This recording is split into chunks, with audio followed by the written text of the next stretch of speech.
I never received an allowance. What do you mean? This bombshell dropped during a conversation with my father-in-law one day. I couldn't believe something like this was happening behind my back. My name is Emma, and I'm 29. I've been living with my husband John since we got married 4 years ago. This particular incident occurred when I came home from work one day. My usually late arriving husband was already home. I sensed something was off just by looking at him. Cans of beer and highball drinks were scattered all over the floor, and his face was flushed red. "Whoa, John, what's going on?" I rushed over to him. "Enough, I can't take it anymore," he snapped. "What do you mean? You can't take what? And since when do you drink this much?" "That's my business, darn it." His words came out slurred and harsh. John complained about his company constantly, badmouthing his boss and colleagues. Something must have gone wrong at work. Trying to calm him down, I said, "It's been a tough day, huh? I'm making your favorite stew for dinner tonight. Let's eat together." Despite my upbeat attitude, his facial expression remained unchanged. In fact, he seemed even more irritated. My husband kept drinking, so I decided to speak up. "Hey John, are you okay? You have work tomorrow. Maybe you should get some sleep," I suggested gently. He let out a big sigh. "I'm done, Emma. I'm not going to work tomorrow." "Not going to work? What's going on? Did you get into a fight with your boss?" I probed further. "No, I simply got fired," he muttered. "Fired? That's too abrupt." "Why? What happened?" I was taken aback. "Don't ask me. They just told me out of the blue. I don't know if it's poor management or cost-cutting, but honestly, I'm done with that place." "I feel relieved now," he said with a mix of resignation and bitterness. To be honest, I was anything but relieved. We could afford our current home because both of us were working. Expenses for groceries, bills, and even money sent to my father-in-law and mother-in-law. We relied on both incomes. Now, with John fired and seriously drunk, if he doesn't find a new job, we won't be able to continue supporting his parents. With that thought weighing heavily on my mind, I decided to contact my father-in-law when the time was right. The next morning, as expected, I found my husband asleep on the sofa, empty cans strewn everywhere indicating he had been drinking late into the night. After cleaning up the cans, I called my father-in-law. "Hello, is this father-in-law? Sorry for calling so early." "Oh, Emma, what's going on?" "Well, it's hard to say, but John was suddenly fired." "John got fired? Is this for real?" "Yes, he mentioned something about poor management and cutting personnel costs. It's sudden." As I explained the situation to my father-in-law, I felt terrible. After all, it was thanks to him and mother-in-law that my husband had his job. Ever since we got married, he was addicted to slot machines.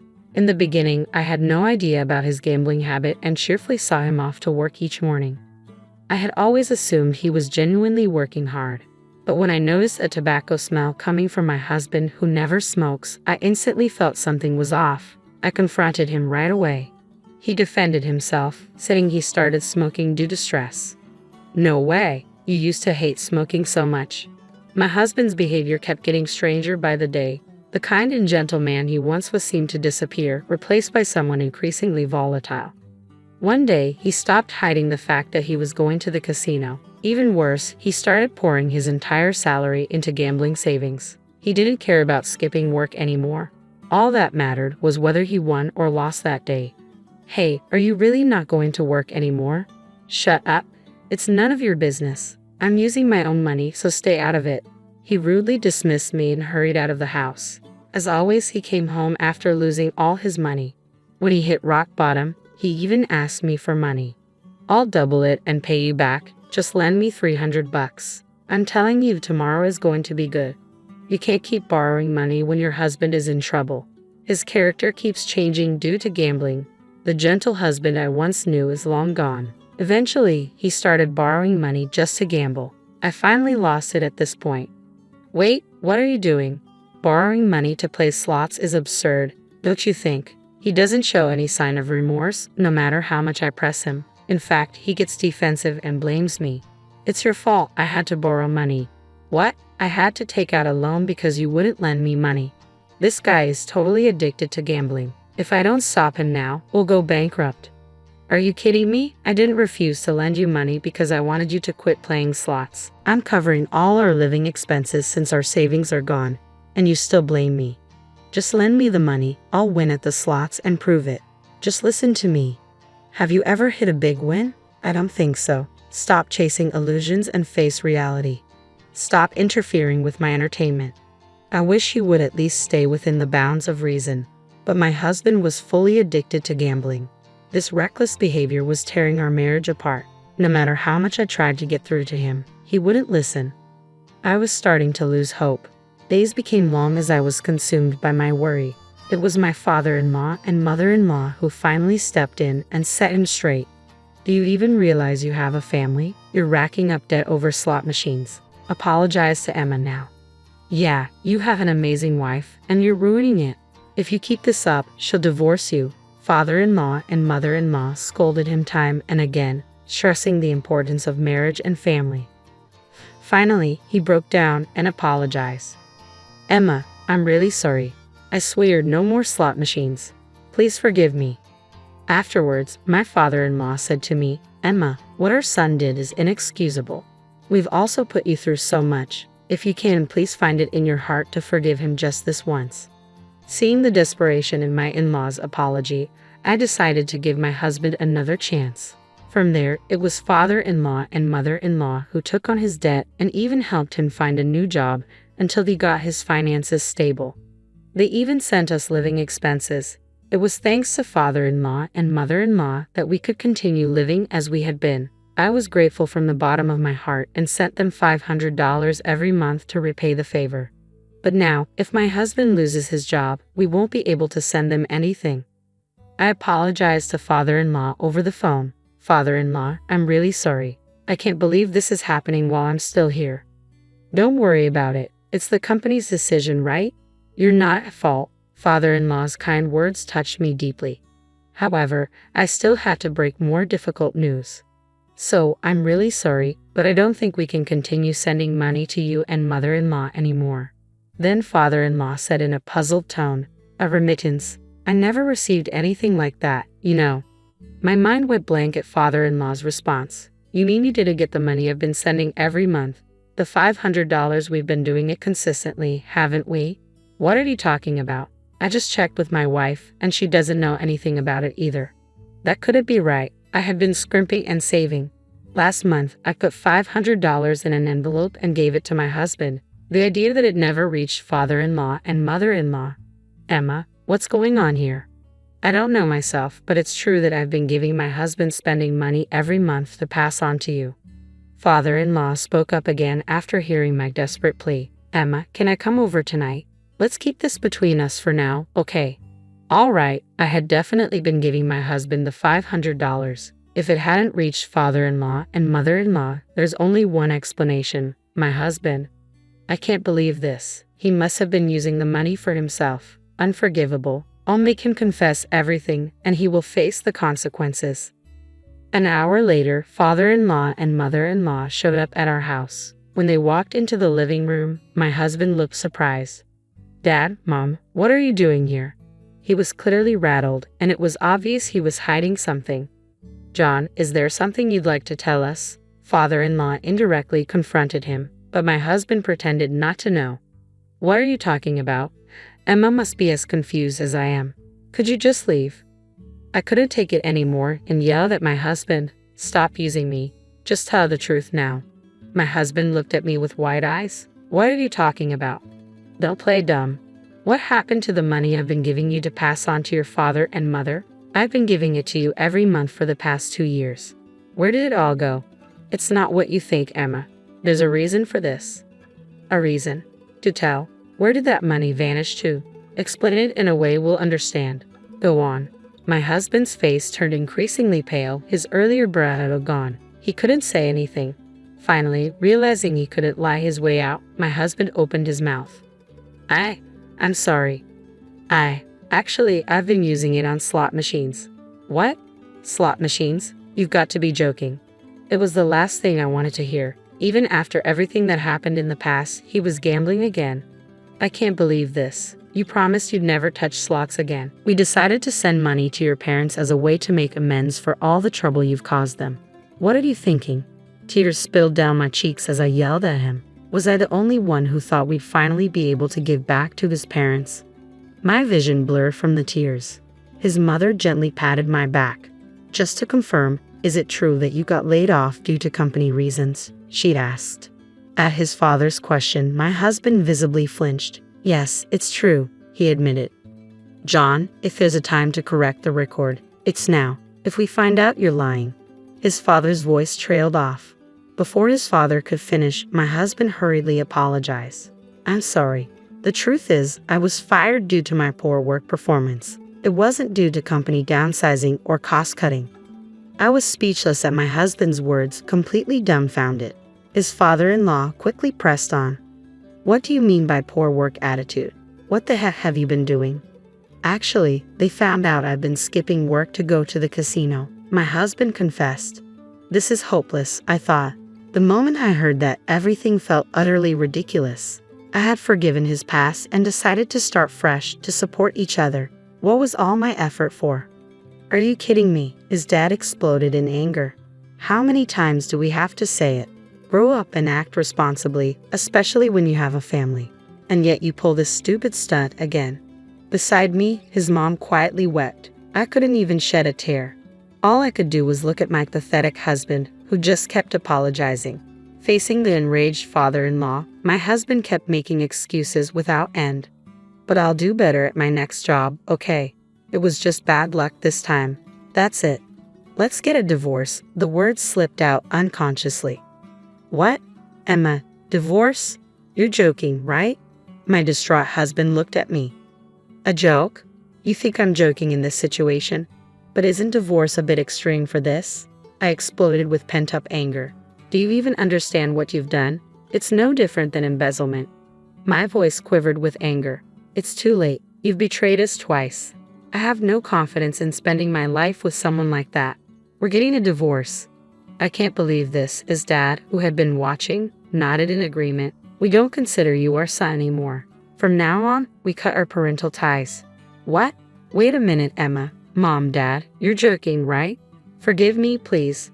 My husband pleaded through his tears, but our minds were made up. There was no turning back. I had him fill out the divorce papers right there in front of his parents. "Thank you for everything. Goodbye." With my packed bags and the divorce papers in hand, I left the apartment. "Emma, wait. Let's talk this over one more time. I won't do it again, I promise." "Wait for me, Emma." He screamed after me the entire time, but I never looked back. It seemed his parents had the same resolve. They moved far away right after this incident, making sure he couldn't rely on them anymore. I haven't kept tabs on him since. Rumor has it the debts from his gambling have piled up, and he's in a tight spot now, apparently scraping by and running away from creditors. Hearing about his predicament doesn't stir any feelings in me. It's all his own doing. On the other hand, I've been living a fulfilling life. I still maintain a good relationship with his parents. We even meet up for meals during my days off. Marrying him was a mistake, but meeting such wonderful in-laws has become a treasure for me. Going forward, I want to give back to them as much as I can. I'm Tiffany, and 10 years ago, I was a bright-eyed tour guide with dreams of exploring the world. That all changed when I met Jack. Jack was charming, successful, and swept me off my feet.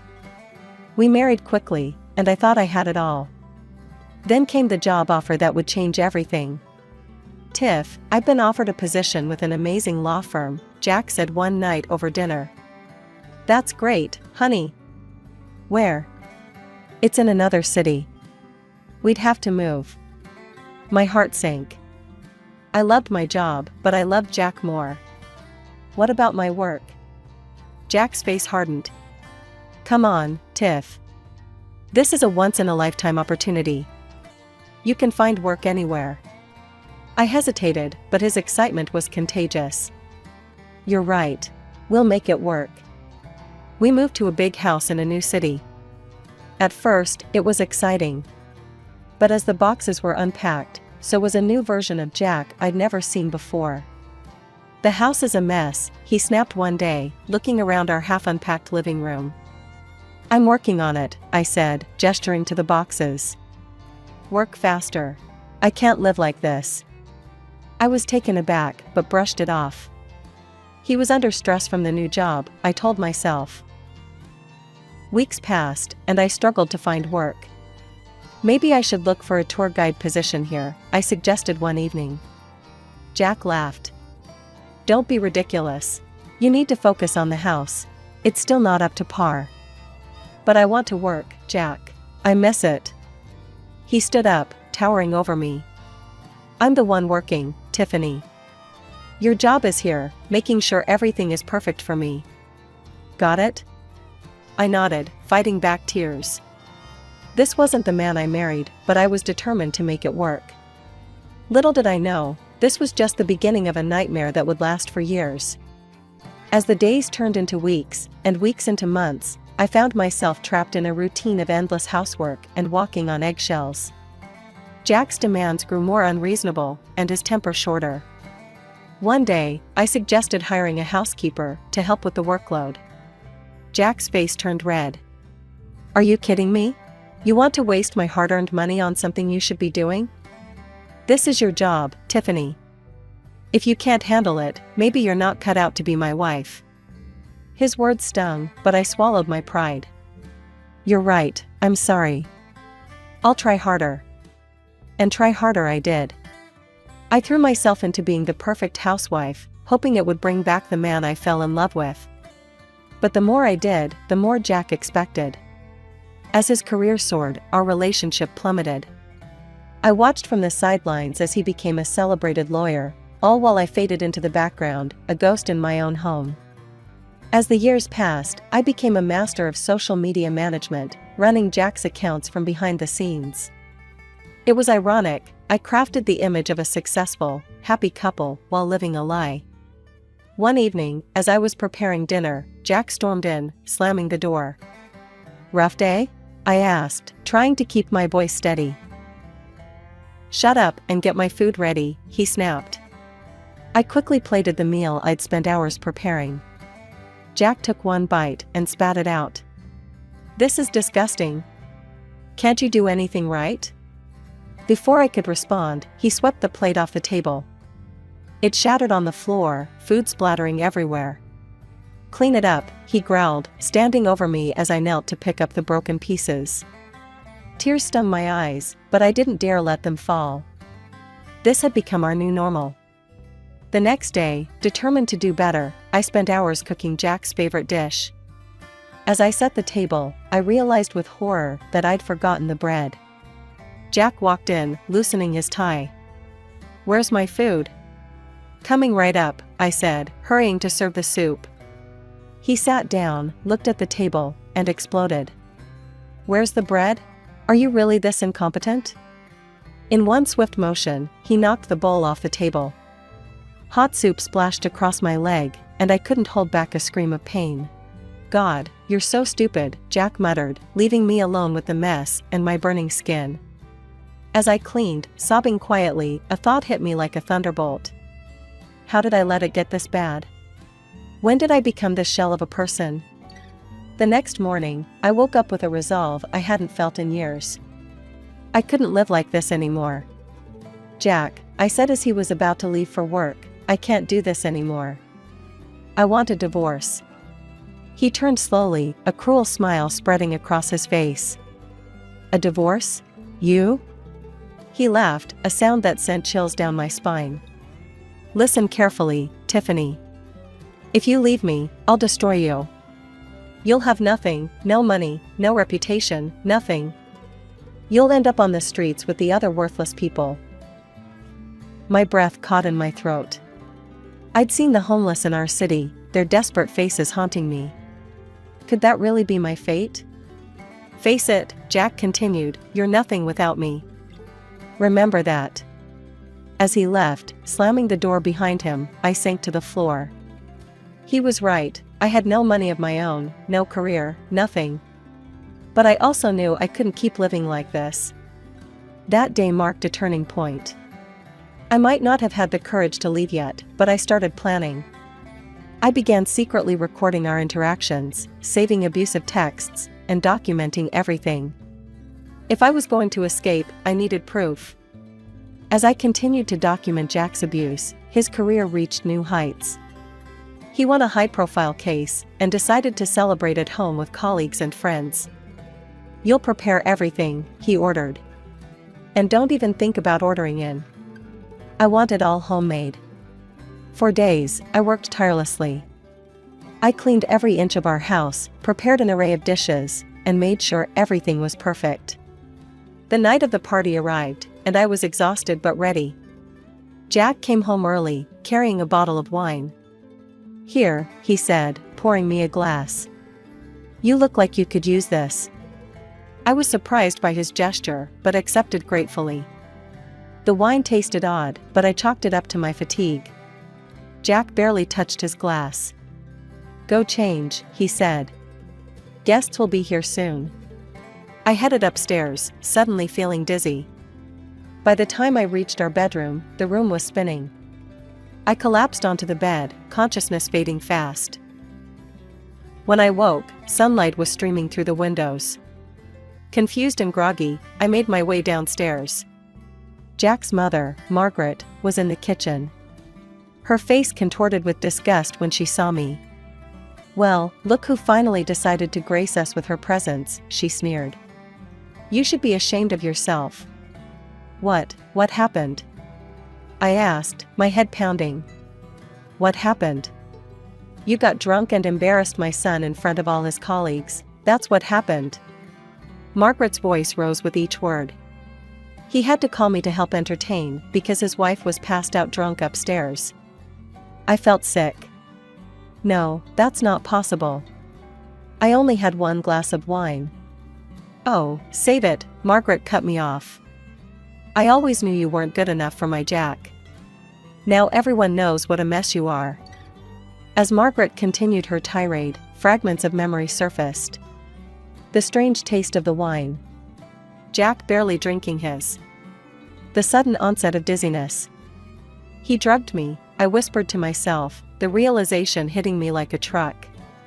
After Margaret left, I sat at the kitchen table, my mind racing. Jack was systematically destroying my reputation. If I tried to leave now, who would believe me?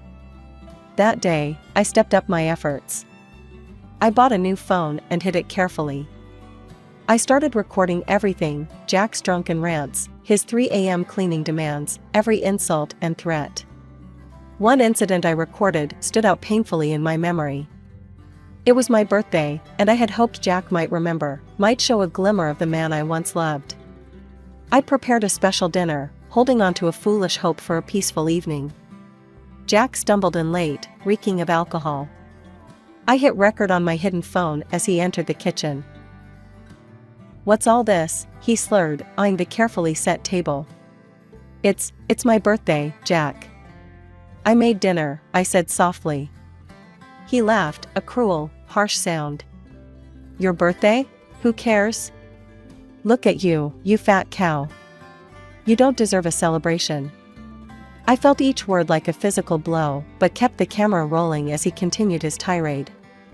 "And this?" he gestured at the food. "This is slop. You call yourself a wife? Can't even cook a decent meal." He swept the plates off the table, food splattering across the floor I'd scrubbed meticulously earlier. I flinched but didn't move, letting the camera capture every moment of his drunken cruelty. Another night, the recording caught an even more bizarre incident. It was 3 a.m. when Jack shook me awake roughly. "Get up," he hissed, pulling me out of bed. "What's wrong?" I asked, disoriented and frightened. "I found dust. The house is filthy. Clean it. All of it. Now." For hours, I scrubbed every surface of our home, Jack following behind, inspecting my work with a critical eye. All the while, my phone recorded from its hidden spot, capturing his relentless demands and my exhausted compliance. These recordings became my secret weapons, concrete evidence of the abuse I endured. Each file was carefully saved and backed up, a digital archive of my suffering and, ultimately, my path to freedom. Meanwhile, I heard the whispers when we were out. Saw the looks of contempt from Jack's friends. But I kept smiling, playing the role of the perfect wife while secretly fighting for my freedom. Our wedding anniversary was approaching. Despite everything, a small part of me hoped things might improve. But I should have known better. The night of our anniversary, Jack came home in high spirits. "I booked us a table at the best restaurant in town," he announced. "Let's celebrate." I was wary but agreed. Before we left, Jack handed me a glass of lemonade. "I made it myself," he said with a smile that didn't reach his eyes. Alarm bells rang in my head. I pretended to drink, but when Jack stepped out to make a call, I quickly poured it into a nearby plant. As we drove to the restaurant, I felt myself getting drowsy. I fought to stay awake, but my eyes were so heavy. The next thing I knew, I was being roughly pulled from the car. Through half-closed eyes, I saw Jack sneering down at me. "This is where you belong," he spat, throwing my purse far into the darkness.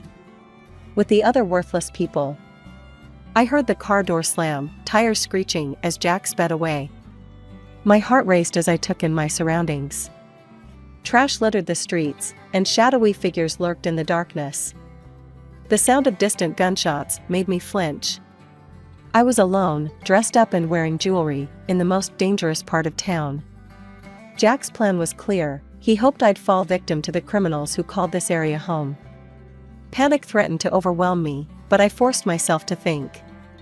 I spotted a small convenience store, its flickering neon sign a beacon of hope in this desolate place. I ran towards it, my heels clacking on the cracked pavement. Bursting through the door, I startled the woman behind the counter. "Please," I gasped, "I need help. Can I use your phone?" The woman, her name tag read Rosa, looked at me with a mix of concern and suspicion. "What happened to you, honey?" In a rush, I explained my situation. Rosa's eyes widened, and without a word, she locked the store's front door. "Can't have any troublemakers coming in," she explained, handing me her cell phone. "Make your call, sweetie. You're safe here." With shaking hands, I dialed my friend Sarah's number, silently thanking my good memory. Sarah answered on the third ring. "Sarah, it's Tiffany. I need help," I said, my voice breaking. "Tiff? What's wrong? Where are you?" I gave her the store's address, and she gasped. "That's the worst neighborhood in the city." "What are you doing there?" "Jack, he left me here. Please, can you come get me?" "I'm on my way. Don't move." As I waited, Rosa kept me company, her kindness a stark contrast to the cruelty I'd become accustomed to. "Thank you," I said as Sarah's car pulled up outside. "You may have saved my life tonight." I slipped off the expensive ring Jack had given me years ago. "Here, please take this." "It's not much, but..." Rosa shook her head. "Keep it, honey. Use it to start your new life." Tears in my eyes, I hugged her before rushing out to Sarah's car. As we drove away, Sarah turned to me. "Tiff, this has to stop. You need to fight back." "How?" I asked, feeling defeated. "He has all the power, all the connections." "Not all of them," Sarah said firmly. "I have a friend who works in television. It's time to tell your story." The next few days were a whirlwind. Sarah's friend, a producer named Lisa, arranged for me to appear on a popular talk show. The lights were blinding as I walked onto the set. The host, a kind-faced woman named Angela, greeted me warmly. "Tiffany, thank you for being here," she said. "Can you tell us your story?" Taking a deep breath, I began to speak. I told them everything, the years of emotional abuse, the manipulation, the incident in the bad neighborhood.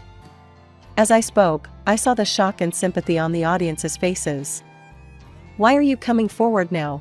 Angela asked. "Because I can't be silent anymore," I replied, my voice stronger than I'd ever heard it. "There are so many women out there suffering in silence, thinking they're alone. I want them to know they're not." As the show ended, my phone exploded with notifications.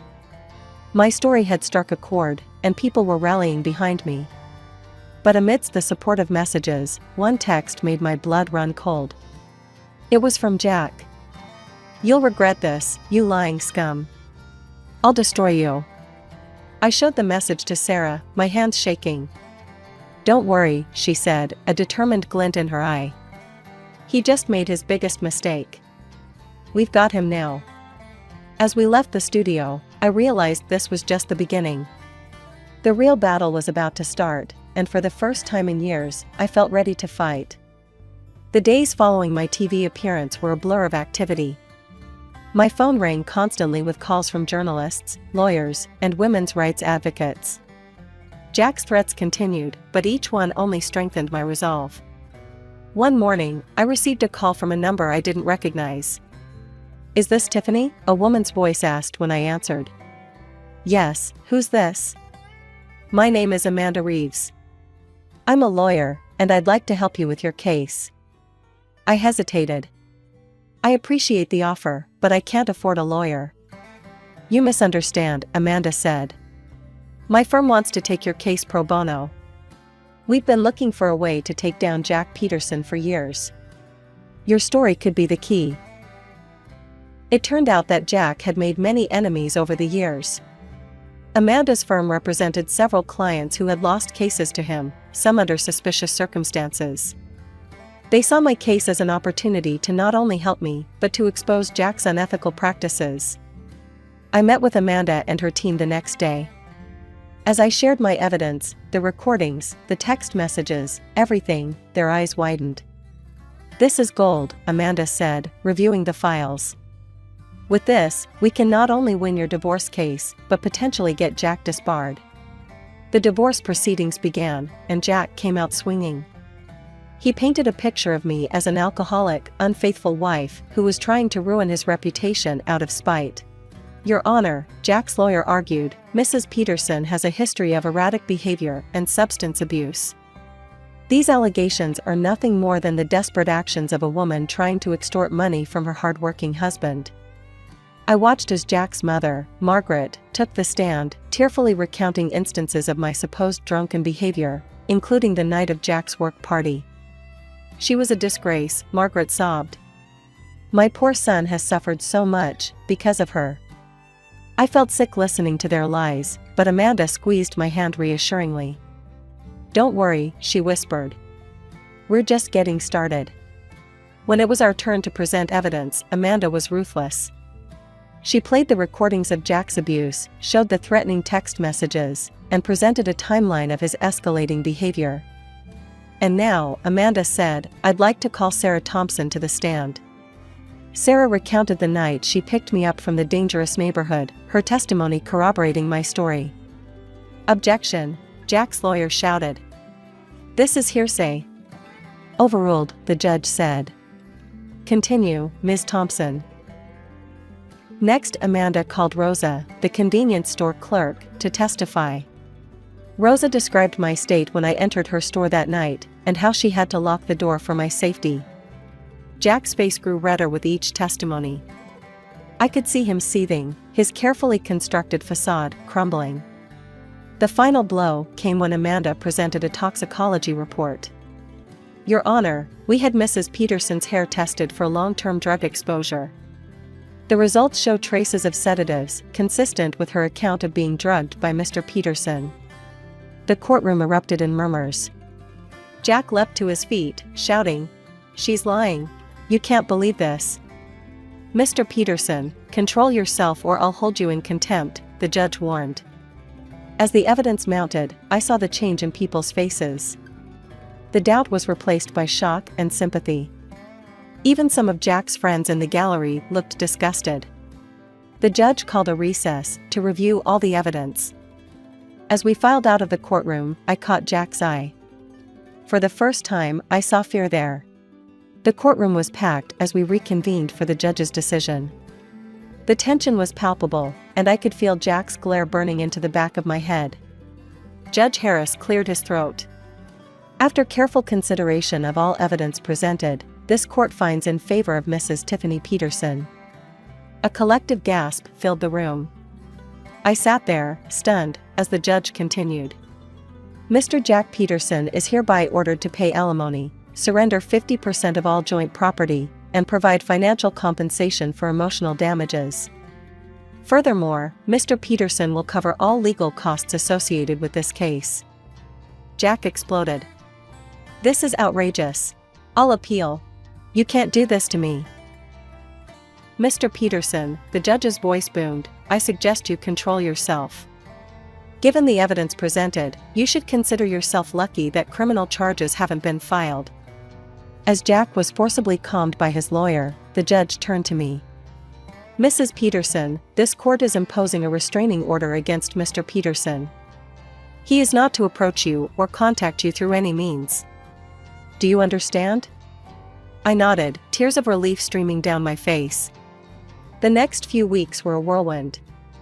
I moved out of the house I had once considered a prison, into a small but cozy apartment.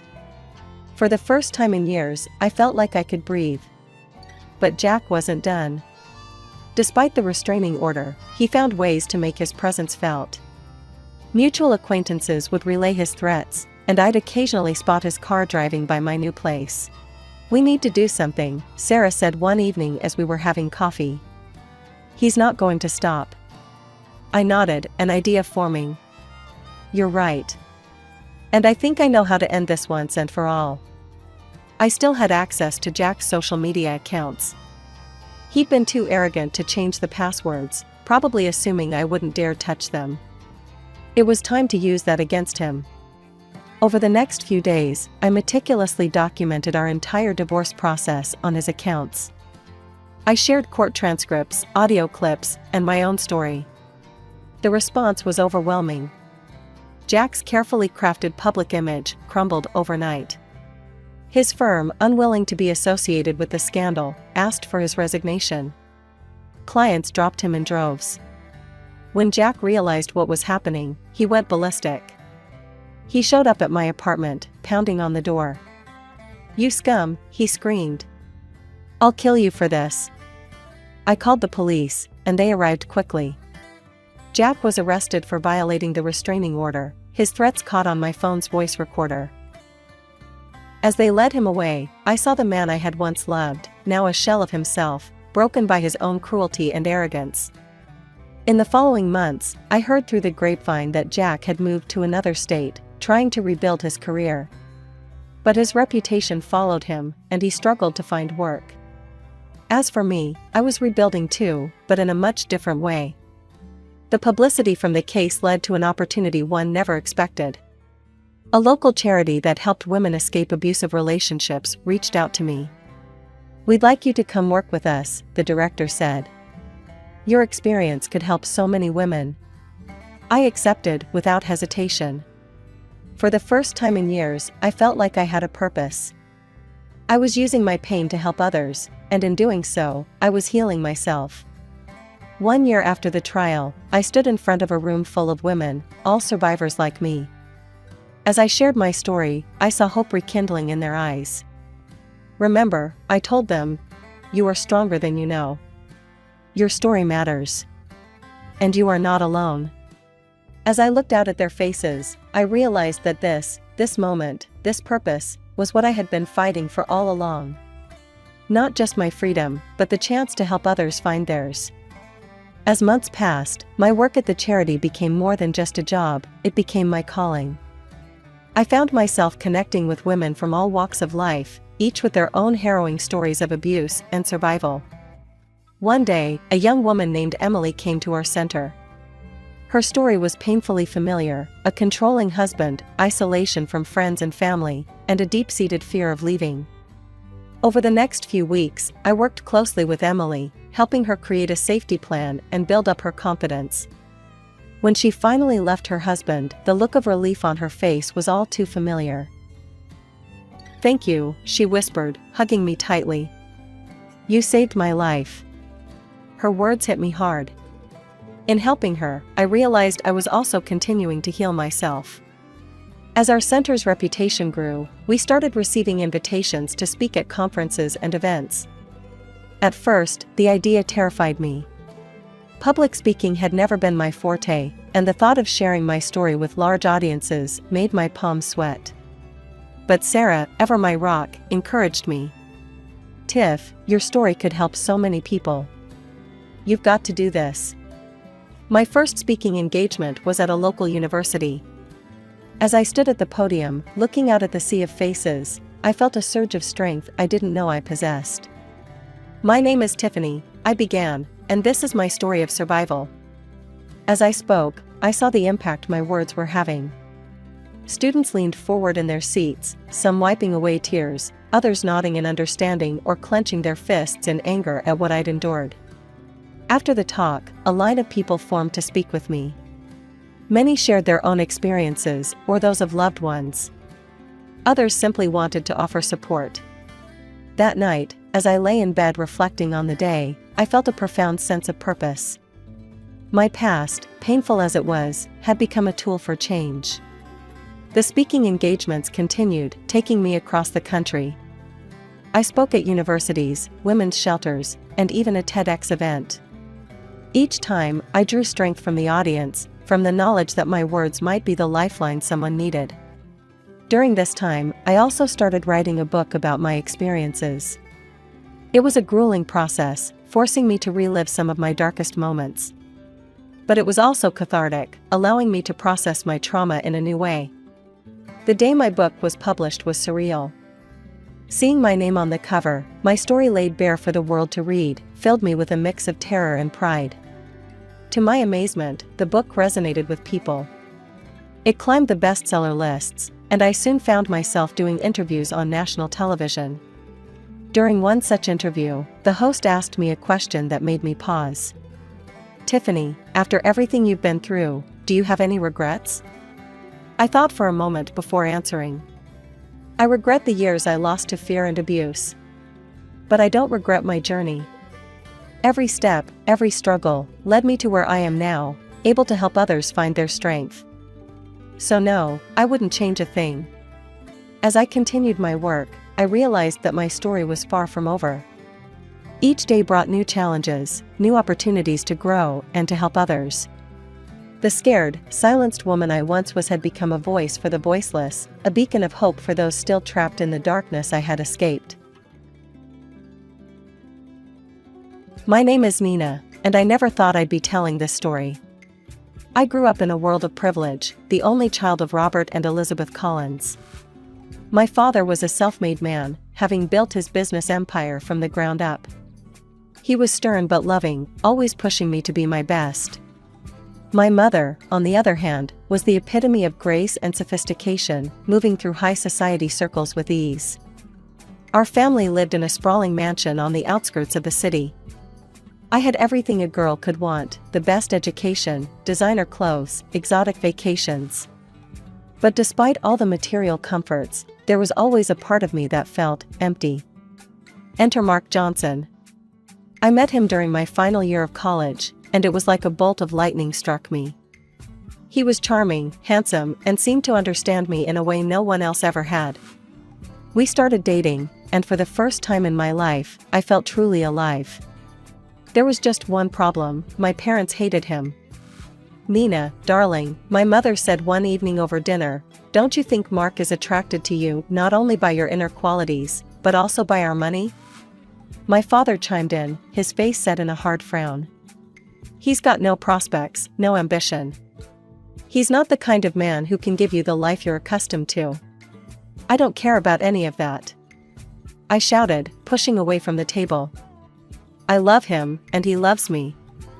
Isn't that what matters?" Things came to a head when Mark proposed. It was a simple affair, no fancy restaurant, no elaborate setup. Just the two of us, walking in the park where we had our first date.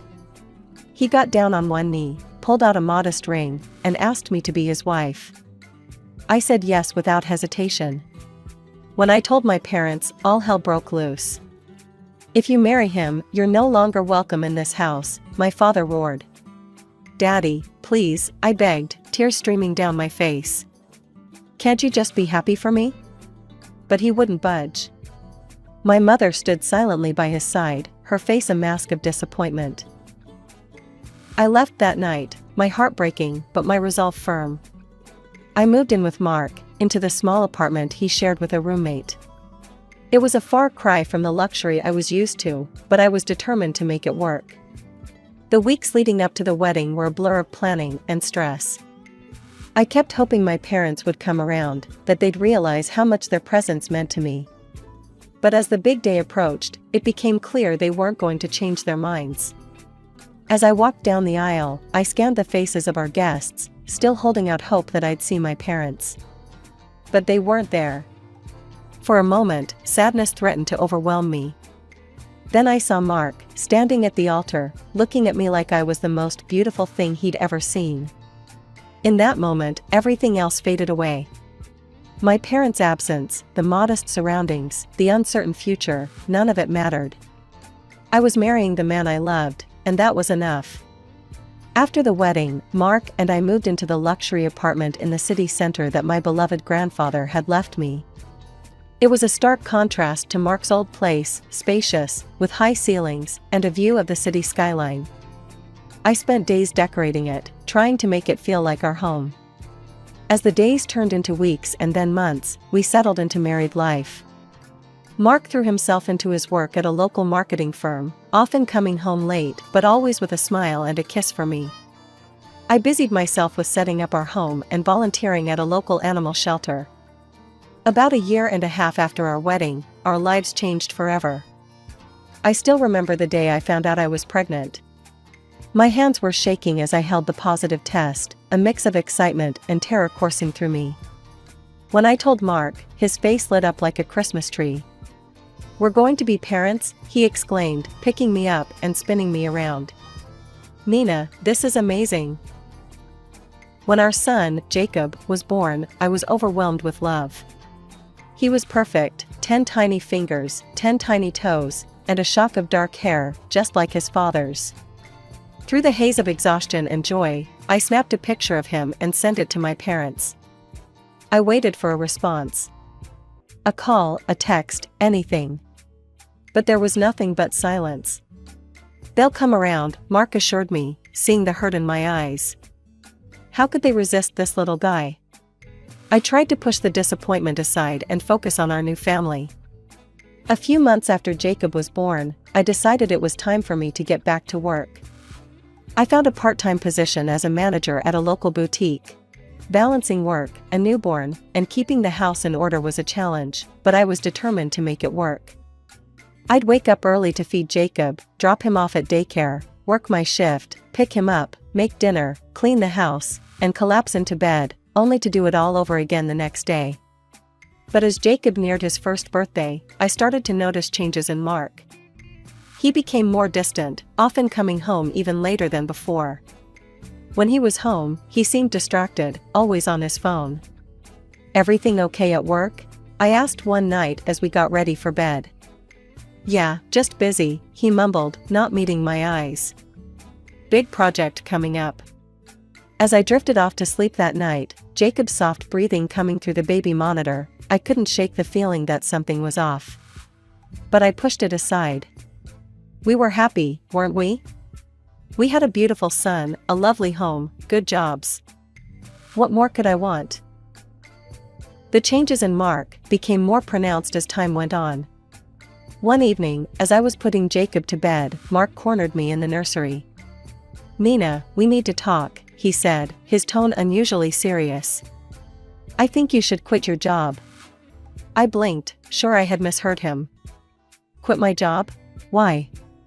"Look around," he gestured vaguely. "The house is a mess. Jacob needs more attention. I think it would be better if you focused on being a full-time mom and housewife." I felt like I'd been slapped. But I love my job. And I thought we were managing just fine. Mark's face hardened. "Well, we're not. I'm the man of this house, and I'm telling you, it's time to quit." We argued late into the night, but in the end, I gave in. I told myself it was for the good of our family, that Mark was just stressed from work. The next day, with a heavy heart, I handed in my resignation. At first, I threw myself into my new role with gusto. I deep cleaned the apartment, tried new recipes, and spent hours playing with Jacob. But as the days wore on, I found myself missing the structure and satisfaction of my job. Meanwhile, Mark's behavior continued to change. He started coming home later and later, often smelling of alcohol. Our bank account, which I had access to, showed mysterious withdrawals. One night, as I was folding laundry, I confronted him.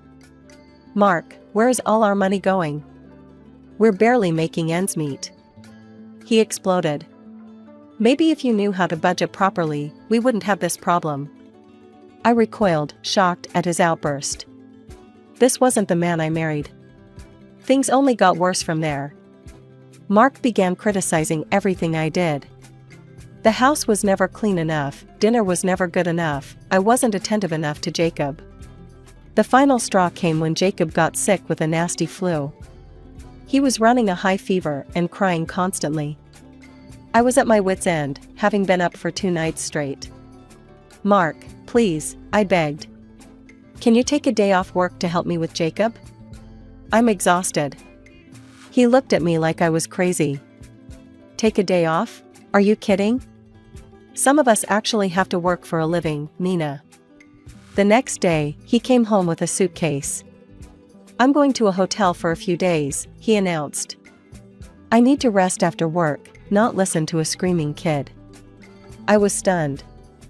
"You're leaving us? Now?" He shrugged, already heading for the door. "Taking care of Jacob is your job, not mine. Call me when he's better."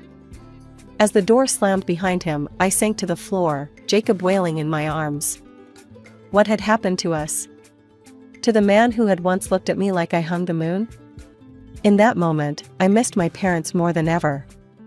I wanted to call them, to hear my mother's soothing voice, to feel my father's protective embrace. But pride and shame held me back. How could I admit that they had been right all along? As I rocked Jacob, trying to soothe both his cries and my own, I couldn't help but think about the words my father had said on the day I told them about my engagement. "He's not the man you think he is, Nina." The days following Mark's departure to the hotel were a blur of sleepless nights and exhausting days.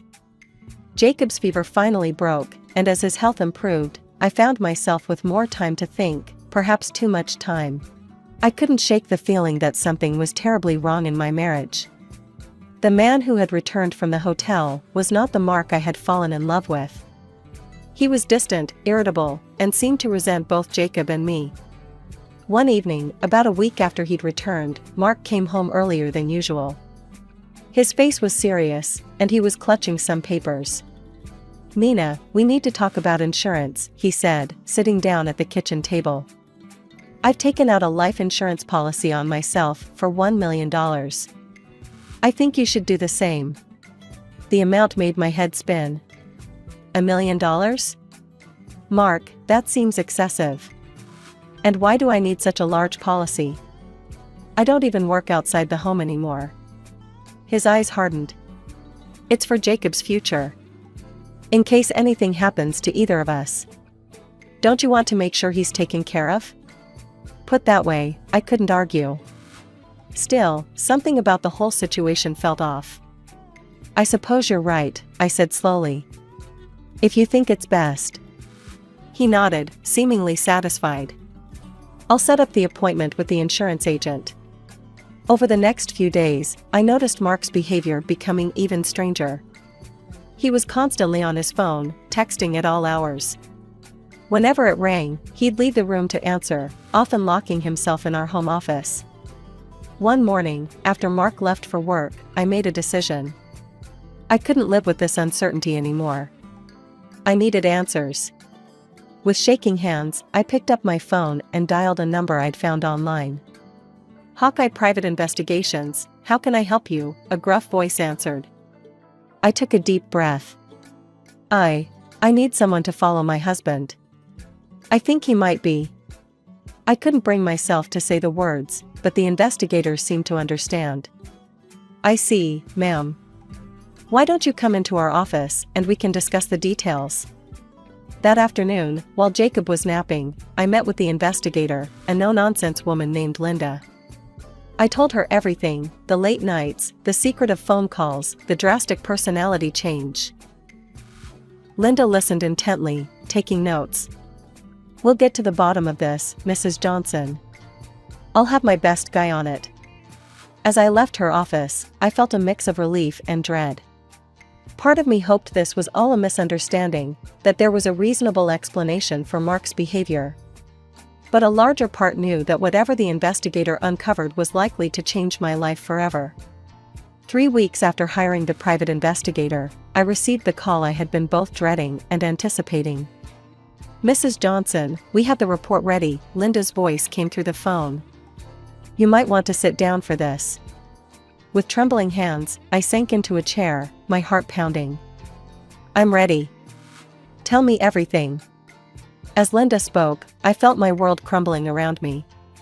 Mark, my husband, the father of my child, had been unfaithful. He had a mistress. The evidence was irrefutable: photographs, text messages, hotel receipts. It was all there in black and white. I waited until Mark left for work the next morning before springing into action. With shaking hands, I packed a bag for myself and Jacob, throwing in only the essentials. Clothes, diapers, a few of Jacob's favorite toys. I couldn't bear to look at the photos on the walls, the happy memories that now felt like lies. "We're going to see Grandma and Grandpa," I cooed to Jacob as I put him in the stroller. He giggled, oblivious to the turmoil around him. I decided to take the metro to my parents' house.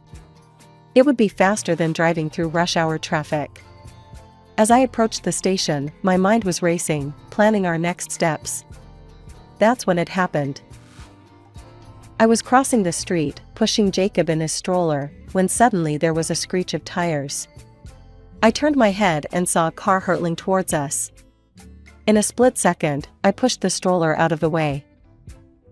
Then, pain. Blinding, all-consuming pain. And then, darkness. I don't know how long I was unconscious. When I finally opened my eyes, I was in a hospital room. The steady beep of machines filled the air. And there, sitting by my bed, looking haggard and worried, was Mark. "Jacob," I croaked, my throat dry. "Where's Jacob?" Mark leaned forward, taking my hand. "He's fine, Nina. He's with Lisa, your best friend. Not a scratch on him." Relief flooded through me, quickly followed by a wave of pain. I looked down at my legs, both encased in casts. "You have multiple fractures in both legs," Mark explained gently. "The doctors say it'll take about a year for you to fully recover. You'll need to use a wheelchair for a while." I closed my eyes, trying to process this information. A year. A wheelchair. And then, like a bolt of lightning, I remembered why I had been at that metro station in the first place. "I know about her," I blurted out, my eyes snapping open to gauge Mark's reaction. "Your mistress." "I know everything." Mark's face paled. For a moment, he looked like he might deny it. Then his shoulders slumped. "Nina, it wasn't serious. It was a stupid mistake," he stammered. "When I got the call about your accident, I realized how close I came to losing you." "I can't lose you, Nina. Please, can we start over? Give me another chance." "I'll do better, I promise." I looked at him, this man I had loved for so long. He seemed so sincere, so remorseful. And I was so tired, so overwhelmed by everything that had happened. "Okay," I heard myself say. "We can try." The day I was discharged from the hospital was surreal. Mark arrived with a bouquet of my favorite flowers, pink peonies. His smile seemed genuine, his eyes filled with concern and love. As he wheeled me out of the hospital, I felt a glimmer of hope. Maybe we could make this work after all. The first 2 weeks at home were surprisingly nice. Mark was attentive, caring, almost doting. He helped me with everything, from getting dressed to bathing. He'd carry me to the bathroom in his arms, careful not to jostle my injured legs. It reminded me of our early days together, when every touch felt electric. One evening, as we sat on the couch watching a movie, Mark turned to me with a glint in his eye. "Nina, I've been thinking," he said, taking my hand. "We should get away for a weekend. Just the two of us. To celebrate your recovery and, well, us." My heart skipped a beat. "Really? Where?" "I found this cozy little house in the mountains, overlooking a beautiful canyon." "What do you say?" I couldn't help but smile. "That sounds wonderful. But what about Jacob? And I'm in a wheelchair." I'm sure Lisa wouldn't mind watching him for a couple of days. About the wheelchair. If anything, I'll carry you in my arms. Come on, it'll be good for us. I agreed, feeling a mixture of excitement and nervousness. This could be exactly what we needed to reconnect. The drive to the mountains was peaceful. As we wound our way up the narrow road, I felt the tension of the past months slowly melting away. The house, when we arrived, was everything Mark had promised: cozy, secluded, with breathtaking views of the canyon. I'm going to explore a bit, Mark said after we'd settled in. Why don't you rest? I nodded, watching him disappear down a trail. Left alone, I decided to check my emails. I hadn't had a chance to do so since the accident. My phone was nowhere to be found, so I wheeled myself over to Mark's laptop. As I opened the browser, an email notification popped up. It was from an unfamiliar address, but the subject line made my blood run cold. Urgent, new information about your case. With trembling hands, I clicked on it. The message was from Linda, the private investigator I'd hired weeks ago. My heart pounded as I read. Mrs. Johnson, I've been trying to reach you. Your number is out of service. I've uncovered disturbing new information. You're in danger. Your husband was involved in your accident. He's trying to get rid of you for the insurance money and your apartment. His mistress was driving the car that hit you. I've attached evidence, photos, videos, texts. Please contact me immediately. I stared at the screen, my mind reeling. There was Mark, plotting with his mistress. There were bank statements showing large withdrawals. There was a grainy video of a woman who looked remarkably like Mark's assistant behind the wheel of a car, moments before impact. Just as I closed the laptop, Mark walked in. I tried to compose myself, but my heart was racing. Everything okay, Nina? He asked, his voice deceptively casual. I forced a smile. Yeah, I can't find my phone. Have you seen it? A cold smile played on Mark's lips. Oh, that. It broke down suddenly. Must have been damaged in the accident. A chill ran down my spine. I needed to contact someone, anyone, but how? Mark, I said, trying to keep my voice steady. Could I borrow your phone? I want to check on Jacob, see how he's doing with Lisa. He hesitated for a moment, then handed me his phone. Sure, go ahead. I'll just be right here. My hands trembled as I took the phone.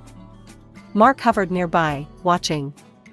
I knew I couldn't call the police or even Lisa.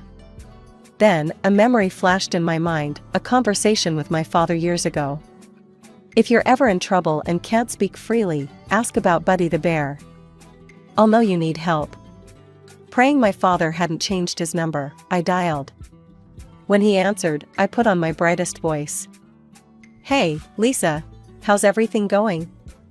How's Buddy the bear doing? There was a pause, and I held my breath.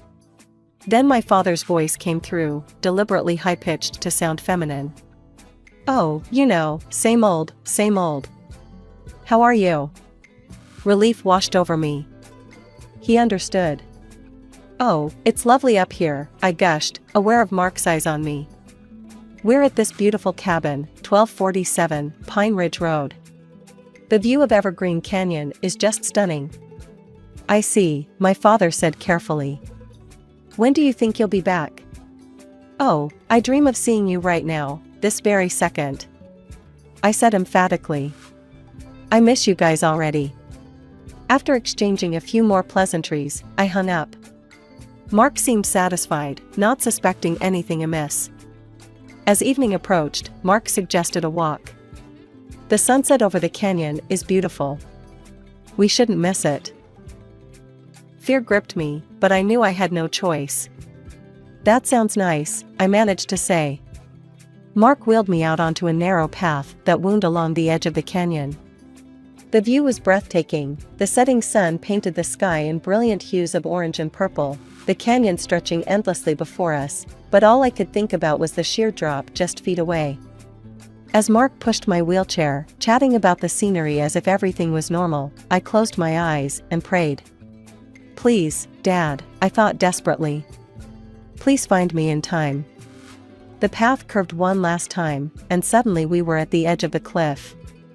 Mark turned my chair around, and our eyes met. The loving facade he'd maintained crumbled away, revealing a stranger with eyes full of anger and hatred. You know, Nina, he said, his voice cold and detached. I'm really sorry it had to come to this. The car accident was supposed to take care of everything, but you just had to survive, didn't you? My blood ran cold as the full truth of my situation hit me. Mark, please, I whispered, don't do this. He laughed mirthlessly. Do you have any idea how perfect this is? A tragic accident at a scenic overlook. Your wheelchair rolls off the edge when the brakes fail. I'll be the grieving widower, inherit your apartment, and cash in that $1 million insurance policy. It's foolproof. As he spoke, he inched my wheelchair closer to the edge. I closed my eyes, silently praying for a miracle. Suddenly, I heard shouts and running footsteps. My eyes flew open to see my father sprinting down the path, followed closely by several police officers. Nina, my father yelled, reaching us just as Mark was about to push me over. He grabbed the handles of my wheelchair, yanking me back from the brink. Everything happened in a blur after that. The police tackled Mark to the ground, reading him his rights as they handcuffed him. I sat there, shaking, as the reality of what had almost happened washed over me. My father knelt beside my wheelchair, pulling me into a tight embrace. I broke down, sobbing into his shoulder. I'm so sorry, Dad, I choked out between sobs. You were right about him. I should have listened to you. He stroked my hair gently, his own voice thick with emotion. No, sweetheart. I'm the one who should be sorry. We let our pride keep us apart. Can you forgive us for not being there for you and Jacob? I nodded, unable to speak through my tears. We stayed like that for a long moment, years of hurt and misunderstanding melting away. In the weeks that followed, everything changed. I filed for divorce, and with the overwhelming evidence against him, Mark was sentenced to prison for attempted murder, along with his mistress who had driven the car in the original accident.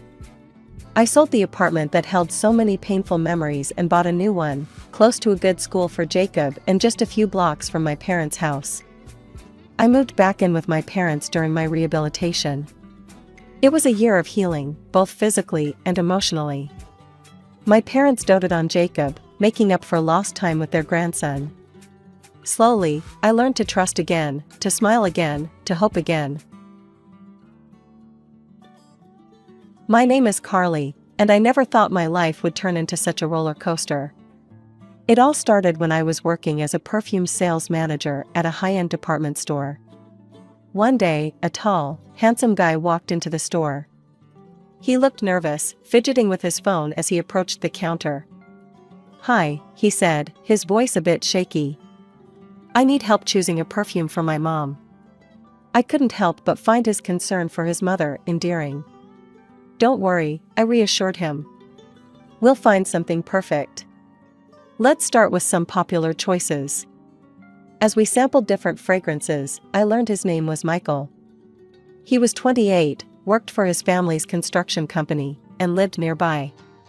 We chatted easily, and I found myself drawn to his warm brown eyes and shy smile. After nearly an hour, we finally settled on an elegant floral scent. As I wrapped up the bottle, Michael hesitated. Carly? Would you like to grab coffee sometime? My heart skipped a beat. I'd love to, I replied, trying to keep my voice steady. That coffee date turned into dinner, which led to more dates. Michael was sweet, attentive, and made me laugh. We shared similar interests in movies, hiking, and trying new restaurants. Before I knew it, we were officially a couple. Everything was perfect until the day I met his mother, Evelyn. Michael had warned me she could be a bit intense, but nothing prepared me for the reality. We arrived at a fancy restaurant for a family dinner. Evelyn sat at the head of the table, her sharp eyes scrutinizing me as we approached. She was impeccably dressed, her graying hair styled in a severe bun. So, this is the girl you've been seeing? she said, her tone cold. She barely acknowledged my extended hand, giving it a limp shake. Michael's father, Robert, seemed nice enough, offering a warm smile. His older brother, Thomas, gave a curt nod. As we sat down, Evelyn launched into an interrogation. "Where did you say you work, Carly?" "I'm a perfume sales manager at." She cut me off. "Retail, how quaint. And your family? What do your parents do?" I tried to keep my voice steady. "My dad's a high school teacher, and my mom." "A teacher?" Evelyn's eyebrows shot up. "Well, I suppose someone has to do it." The dinner continued in this vein, with Evelyn making thinly veiled insults and dismissive comments. Michael squeezed my hand under the table, but said nothing to defend me. As we left the restaurant, Evelyn pulled me aside. "Listen carefully, Carly," she hissed. "I run this family. I decide what's best for my sons. If you want a future with Michael, you'll need to prove your worth." I was too shocked to respond. When Michael proposed, I was over the moon. But my joy was short-lived. Evelyn immediately took over the wedding planning, dictating everything from the venue to the guest list. I tried to stand up for myself. "Actually, I had some ideas." "Ideas are nice, dear," Evelyn cut in, "but let's leave this to the professionals, shall we?" Michael gave me a pleading look. "Just go along with it," he whispered. "It's easier this way." And so, I watched as my dream wedding transformed into Evelyn's spectacle. I told myself it was just one day, that things would be different once we were married and living on our own. The first few months of marriage were a whirlwind. Michael and I moved into a small apartment, and I reveled in the joy of setting up our own space. But even as we unpacked boxes and arranged furniture, Evelyn's presence loomed large. She'd drop by unannounced, often when Michael was at work. "Just checking in," she'd say, her eyes scanning our home critically. "Oh dear, is this how you've arranged the living room? Let me show you a better way." I'd grit my teeth and smile, reminding myself that she was just trying to help. But her help felt more like an invasion. One evening, as Michael and I were having dinner, my phone rang. It was my boss, offering me a promotion to senior sales manager. I was thrilled. It was the opportunity I'd been working towards for years. The next evening, we sat around Evelyn's dining table. The tension was palpable as she served a roast that looked perfect, but tasted like cardboard in my mouth. "Carly," Evelyn began, her tone sickly sweet. "Michael tells me you've been offered a promotion." "How nice." I nodded, trying to keep my voice steady. "Yes, I'm very excited about it." Evelyn's smile tightened. "Well, dear, I think it's time we discussed your future. Your real future. We need someone in sales, and with your experience, you'd be perfect." I took a deep breath. "Evelyn, I appreciate the offer, but I'm happy in my current job. I don't want to leave it." The temperature in the room seemed to drop 10 degrees. Evelyn's eyes narrowed. "I see. So, you don't consider yourself part of this family then?" I felt my temper rising. "With all due respect, Evelyn, you don't get to decide what's best for my marriage or my career." Evelyn stood up abruptly, her chair scraping against the floor. "I think you need to reconsider your priorities, young lady. Michael, talk some sense into your wife." As she stormed out of the room, I turned to Michael, expecting support. Instead, he looked torn. "Carly, maybe we should think about this. Mom knows what she's doing." The drive home was silent, filled with unspoken words and growing resentment. As I lay in bed that night, staring at the ceiling, I realized that my battle wasn't just with Evelyn. It was with the entire dynamic of this family I had married into. The tension in our home grew thicker with each passing day. One Sunday afternoon, we were all gathered at Evelyn's for a barbecue. I was in the kitchen, helping to prepare salads, when Evelyn's voice carried from the patio. "It's such a shame," she was saying loudly. "I remember Thomas's ex-wife. She was just as ungrateful as Carly. But I showed her the door. I kicked her out of this family myself." I felt my cheeks burn. Thomas, Michael's older brother, shifted uncomfortably. "Mom, please," he muttered. But Evelyn was on a roll. "I'm just saying, a woman should know her place. Isn't that right, Robert?" Robert, Michael's father, just grunted noncommittally. I'd noticed he rarely spoke up against his wife.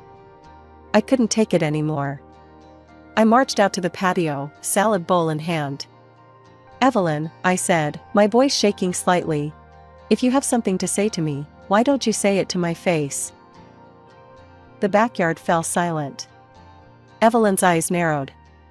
"Fine. You want to know what I think? I think you're not good enough for this family. You're stubborn, you're disrespectful, and you're pulling Michael away from his responsibilities." I felt like I'd been slapped. "Responsibilities? You mean being your puppet?" "Carly," Michael pleaded. "Please, let's not do this here." I whirled on him. "And you? When are you going to stand up to her? When are you going to be a husband instead of a mama's boy?" The moment the words left my mouth, I knew I'd crossed a line. Michael's face crumpled, and Evelyn looked triumphant. "You see," she crowed. "This is who you really are. A spiteful, ungrateful girl who doesn't appreciate what she has." I felt tears pricking at my eyes. Without another word, I turned and ran into the house, grabbing my purse and keys. The weeks following the barbecue incident were tense. Michael and I barely spoke, tiptoeing around each other in our own home. I threw myself into my work, staying late at the office to avoid the suffocating silence at home. One evening, I returned from work to find Michael sitting at the kitchen table, a serious expression on his face. "We need to talk," he said. "Mom called today. She wants us to come over for her birthday dinner next week." I felt a knot form in my stomach. "Michael, I don't think that's a good idea." "Please," he pleaded. "It would mean a lot to me. And maybe it's a chance to start over?" I wanted to refuse, to tell him I was done playing nice with a woman who clearly despised me. But the hope in his eyes made me hesitate. "Fine," I said finally. "But this is the last chance, Michael. I mean it." The night of Evelyn's birthday arrived, and I found myself standing in front of her door, a forced smile plastered on my face. As we entered, Evelyn greeted us with her usual fake warmth. "Carly, dear," she cooed, air-kissing my cheek. "So glad you could make it. I was worried you might be too busy with your little job." I bit my tongue, reminding myself to stay calm. The evening progressed with forced pleasantries and thinly veiled insults. I noticed how Evelyn dominated every conversation, her sons and husband merely nodding along. As the night wore on, Evelyn announced it was time for cake. "Carly, be a dear and bring out the cake. And don't forget the candles." I headed to the kitchen, grateful for a moment's respite. I carefully placed the candles on the cake, counting under my breath to make sure I had the right number. Back in the dining room, I set the cake down in front of Evelyn. Her eyes narrowed as she counted the candles. "Carly," she said, her voice dangerously sweet. "There's one extra candle here. Can't you even do a simple task correctly? Or perhaps you're trying to insinuate something about my age?" "No, of course not, Enough," Evelyn snapped. She began plucking out the candles one by one. "Since you've clearly ruined the design, you might as well see the mess you've made. Come closer, dear. Take a good look." Hesitantly, I leaned in. Suddenly, I felt a hand on the back of my head, pushing me down. Before I could react, my face was shoved into the cake. I gasped, struggling to breathe as frosting filled my nose and mouth. After what felt like an eternity, Evelyn released me. I straightened up, sputtering and wiping cake from my eyes. The room was silent, save for Evelyn's cruel laughter. "Oh dear," she chuckled. "Looks like someone's made a mess of themselves." I looked around the room in disbelief. The other guests were averting their eyes, some letting out nervous giggles. And Michael? Michael was staring at the floor, his face red with embarrassment. Without a word, I turned and fled to the bathroom, locking the door behind me. As I scrubbed the cake from my face, I could hear muffled voices outside. A soft knock came at the door. "Carly?" It was Michael. "Are you okay? Do you need help?" I yanked the door open, fixing him with a glare. "Help? Now you want to help?"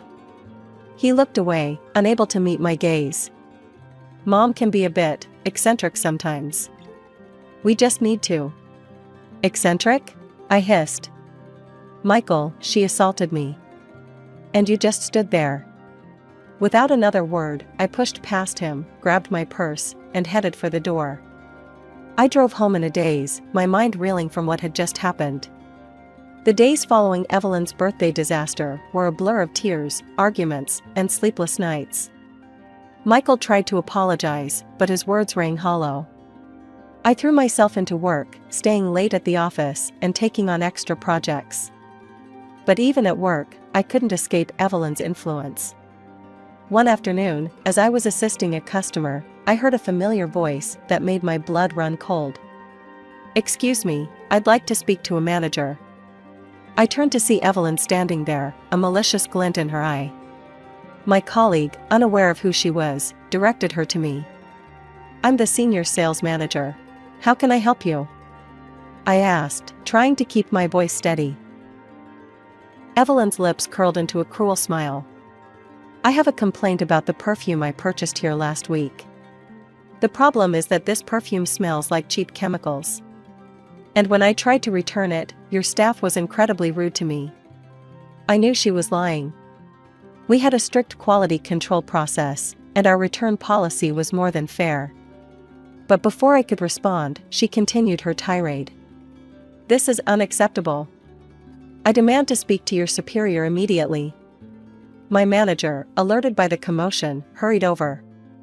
"What seems to be the problem here?" Evelyn launched into her fabricated story, painting me as an incompetent manager who had personally sold her a defective product and then refused to help. I tried to interject, to explain the situation, but my manager held up a hand to silence me. "I'm very sorry for your experience, ma'am. Please, come with me to my office. We'll sort this out immediately." As they walked away, Evelyn shot me a triumphant look over her shoulder. I stood there, humiliated and angry, as my colleagues whispered around me. An hour later, my manager called me into his office. His expression was grim. "Carly, I've received multiple complaints about your performance recently. And after today's incident, I'm afraid we're going to have to let you go." I felt like the floor had dropped out from under me. "What? But those complaints, they're not real. It's my mother-in-law, she's trying to." He held up a hand. "Carly, please. I understand you're going through some personal issues, but we can't have them affecting your work like this. I'm sorry, but my decision is final." I left the office in a daze, my personal belongings in a small box. I drove home, tears blurring my vision. When I arrived, Michael was waiting, his face etched with concern. "Carly, what happened?" Mom said. "Your mother," I spat, "just cost me my job." I recounted the events of the day, my voice rising with each word. "And you want to know the worst part? She used our phone number to file those fake complaints." "Our phone number, Michael? The one you gave her without even asking me?" I locked myself in our bedroom, ignoring his pleas from the other side of the door. As I lay there, staring at the ceiling, I realized I was at a crossroads. I couldn't keep living like this, constantly under attack from Evelyn and unsupported by my own husband. The weeks following my job loss were some of the darkest I'd ever experienced. One evening, as I sat at our kitchen table, surrounded by job listings and unanswered applications, my phone buzzed. It was a text from an unknown number. "I hear you're looking for work. Maybe it's time to reconsider my offer. Evelyn." I stared at the screen in disbelief. How had she gotten my new number? I'd changed it specifically to avoid her. As if on cue, Michael walked in. I held up my phone. "Did you give your mother my new number?" His hesitation was all the answer I needed. Look, maybe we should consider her offer. It's for us. For our future. I stood up abruptly, my chair scraping against the floor. Our future? Michael, there won't be a future if this keeps up. If something doesn't change, and soon, I don't know if I can stay in this marriage. The silence that followed was deafening. Michael looked stunned, as if he couldn't quite process what I'd said. Finally, he spoke, his voice barely above a whisper. I'll talk to her. I promise. Just give me some time. I wanted to believe him, but I'd heard similar promises before. Still, what choice did I have? I nodded, not trusting myself to speak. The next day, I decided to take matters into my own hands. I couldn't wait for Michael to stand up to his mother. I needed to find a job, to regain some semblance of independence. I reached out to an old colleague who had started her own online perfume business. She was sympathetic to my situation and offered me a position as an online consultant. The pay wasn't great, but it was something, a lifeline in the storm. But Evelyn wasn't done with me yet. As Christmas approached, the annual family gathering loomed on the horizon. I dreaded it, knowing it would be another opportunity for Evelyn to belittle and humiliate me. The night before the gathering, Michael and I had another argument. He wanted me to make more of an effort with his mother, to try to understand her perspective. I couldn't believe what I was hearing. Her perspective? I sputtered. Michael, her perspective is that I'm not good enough for this family, that I should quit my job and become her puppet. How am I supposed to understand that? He looked away, unable to meet my eyes. She's just set in her ways. If we could just... No, I cut him off. I'm done trying. If you won't stand up for me, for us, then I'll have to do it myself. As I lay in bed that night, staring at the ceiling, I made a decision. Tomorrow, at the Christmas gathering, I would confront Evelyn once and for all. I was tired of being a victim, of letting her control my life. Christmas morning arrived, and with it, a sense of foreboding. We arrived to find Evelyn's house already bustling with activity. As we moved into the living room, I could feel Evelyn's eyes on me, assessing and judging. The rest of the family was already there, Robert, Thomas, and various aunts, uncles, and cousins.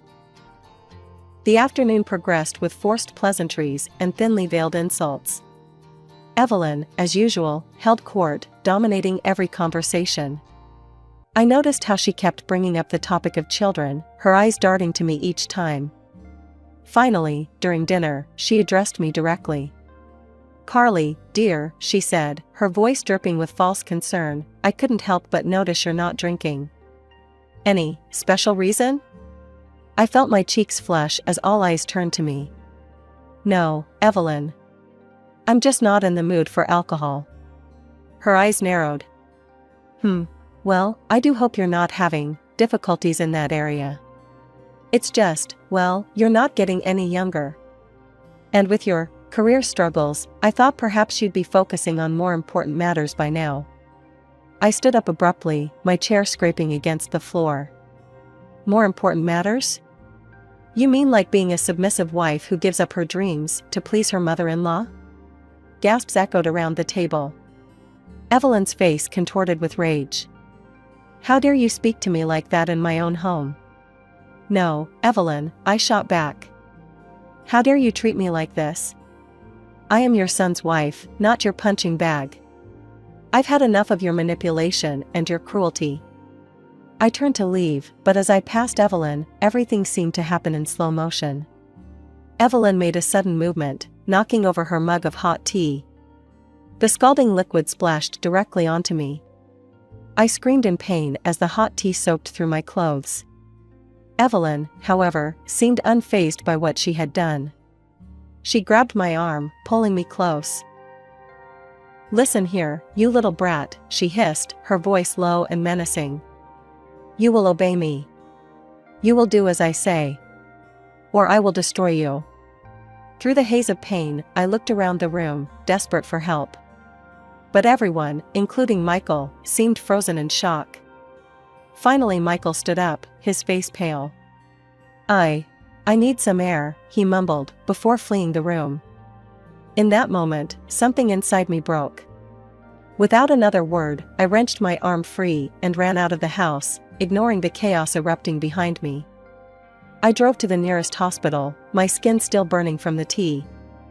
As the doctors treated my burns, which thankfully weren't severe, I felt a strange sense of calm wash over me. When I finally returned home, the apartment was empty. I packed a bag with essentials, wrote a brief note explaining that I needed time away, and left. I woke up in the dingy motel room, my skin still tender from the burns. As I was contemplating my next move, my phone rang. I hesitated, half expecting it to be Michael or worse, Evelyn. To my surprise, it was my father-in-law, Robert. "Carly?" His voice sounded strained. "Can we meet? It's important." Curiosity got the better of me. "Okay," I said, giving him the motel address. An hour later, there was a knock at my door. I opened it to find Robert standing there, looking more disheveled than I'd ever seen him. His eyes were red-rimmed, and he seemed to have aged overnight. "Robert, what's going on?" I asked, gesturing for him to sit down. "Carly, I'm so sorry," he blurted out as soon as I let him in. "There's something you need to know about the company, about Evelyn." He paused, his hands shaking slightly. "The company, it used to belong to my parents. Evelyn, she tricked my father when he was sick. Made him sign everything over to her, made herself the executive director." I felt my jaw drop. "What? But how? Why didn't you say anything?" Robert's eyes filled with tears. "I was a coward. I'd been collecting evidence for years, but I was too afraid to do anything with it." He reached into his jacket and pulled out a thick folder. "But I can't stay silent anymore. Not after what happened yesterday. I need your help, Carly." With trembling hands, I opened the folder and began to read. What I found inside made my blood run cold. Evelyn had been hiding income for years, evading taxes on a massive scale.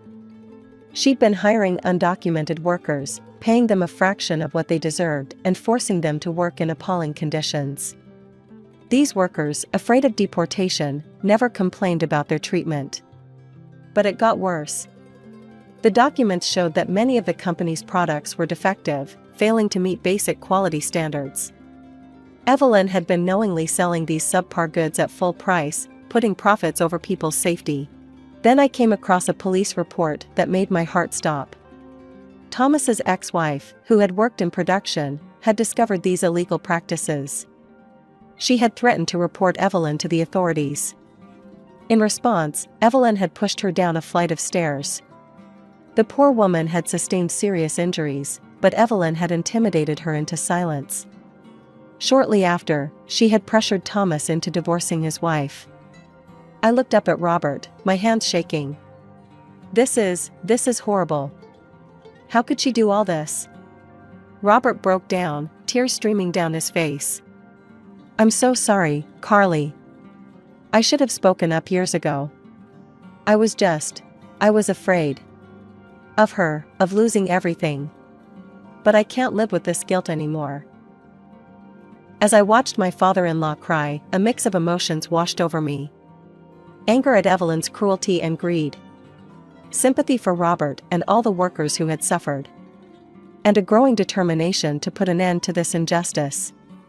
We contacted a reputable lawyer, Amanda Chen, who specialized in corporate fraud cases. She listened to our story with growing concern and immediately agreed to take on the case. It was a Tuesday afternoon when all hell broke loose. My phone exploded with notifications, missed calls, text messages, and voicemails, all from Evelyn. I steeled myself and listened to one of the voicemails. "You ungrateful little witch." Evelyn's voice screeched through the speaker. "How dare you turn my husband against me? I'll ruin you for this, do you hear me? I'll destroy you." The barrage continued relentlessly. Evelyn called every few minutes, alternating between threats and attempts at manipulation. When I blocked her number, she started using other people's phones. But it didn't stop there. Evelyn launched a full-scale character assassination campaign against me. She contacted friends, family, and even my former co-workers, spinning a tale of how I had seduced Robert and turned him against her. The biggest blow came when Michael sided with his mother. He showed up at my new rented apartment, his face a mask of anger and betrayal. "How could you do this to us?" he demanded. "To my mother?"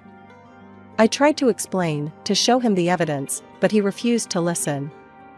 "I don't know who you are anymore," he spat before storming out. As I sat there, reeling from Michael's rejection, I received an unexpected call. It was Thomas, Michael's older brother. "Carly? It's Thomas. I heard what's happening. I want you to know, I believe you. And I want to help." Thomas's support was a turning point. He provided additional evidence of Evelyn's misdeeds and agreed to testify in court. With his help, we were also able to locate his ex-wife, Maria. Maria's testimony was damning. She recounted in detail the incident where Evelyn had pushed her down the stairs, as well as the subsequent threats and intimidation. As the trial date approached, Amanda worked tirelessly. She tracked down several of the undocumented workers Evelyn had exploited. Despite their fear, many agreed to testify, their stories painting a horrifying picture of abuse and exploitation. The trial was grueling. Evelyn's lawyers fought dirty, trying to discredit our witnesses and paint Robert and me as conspirators.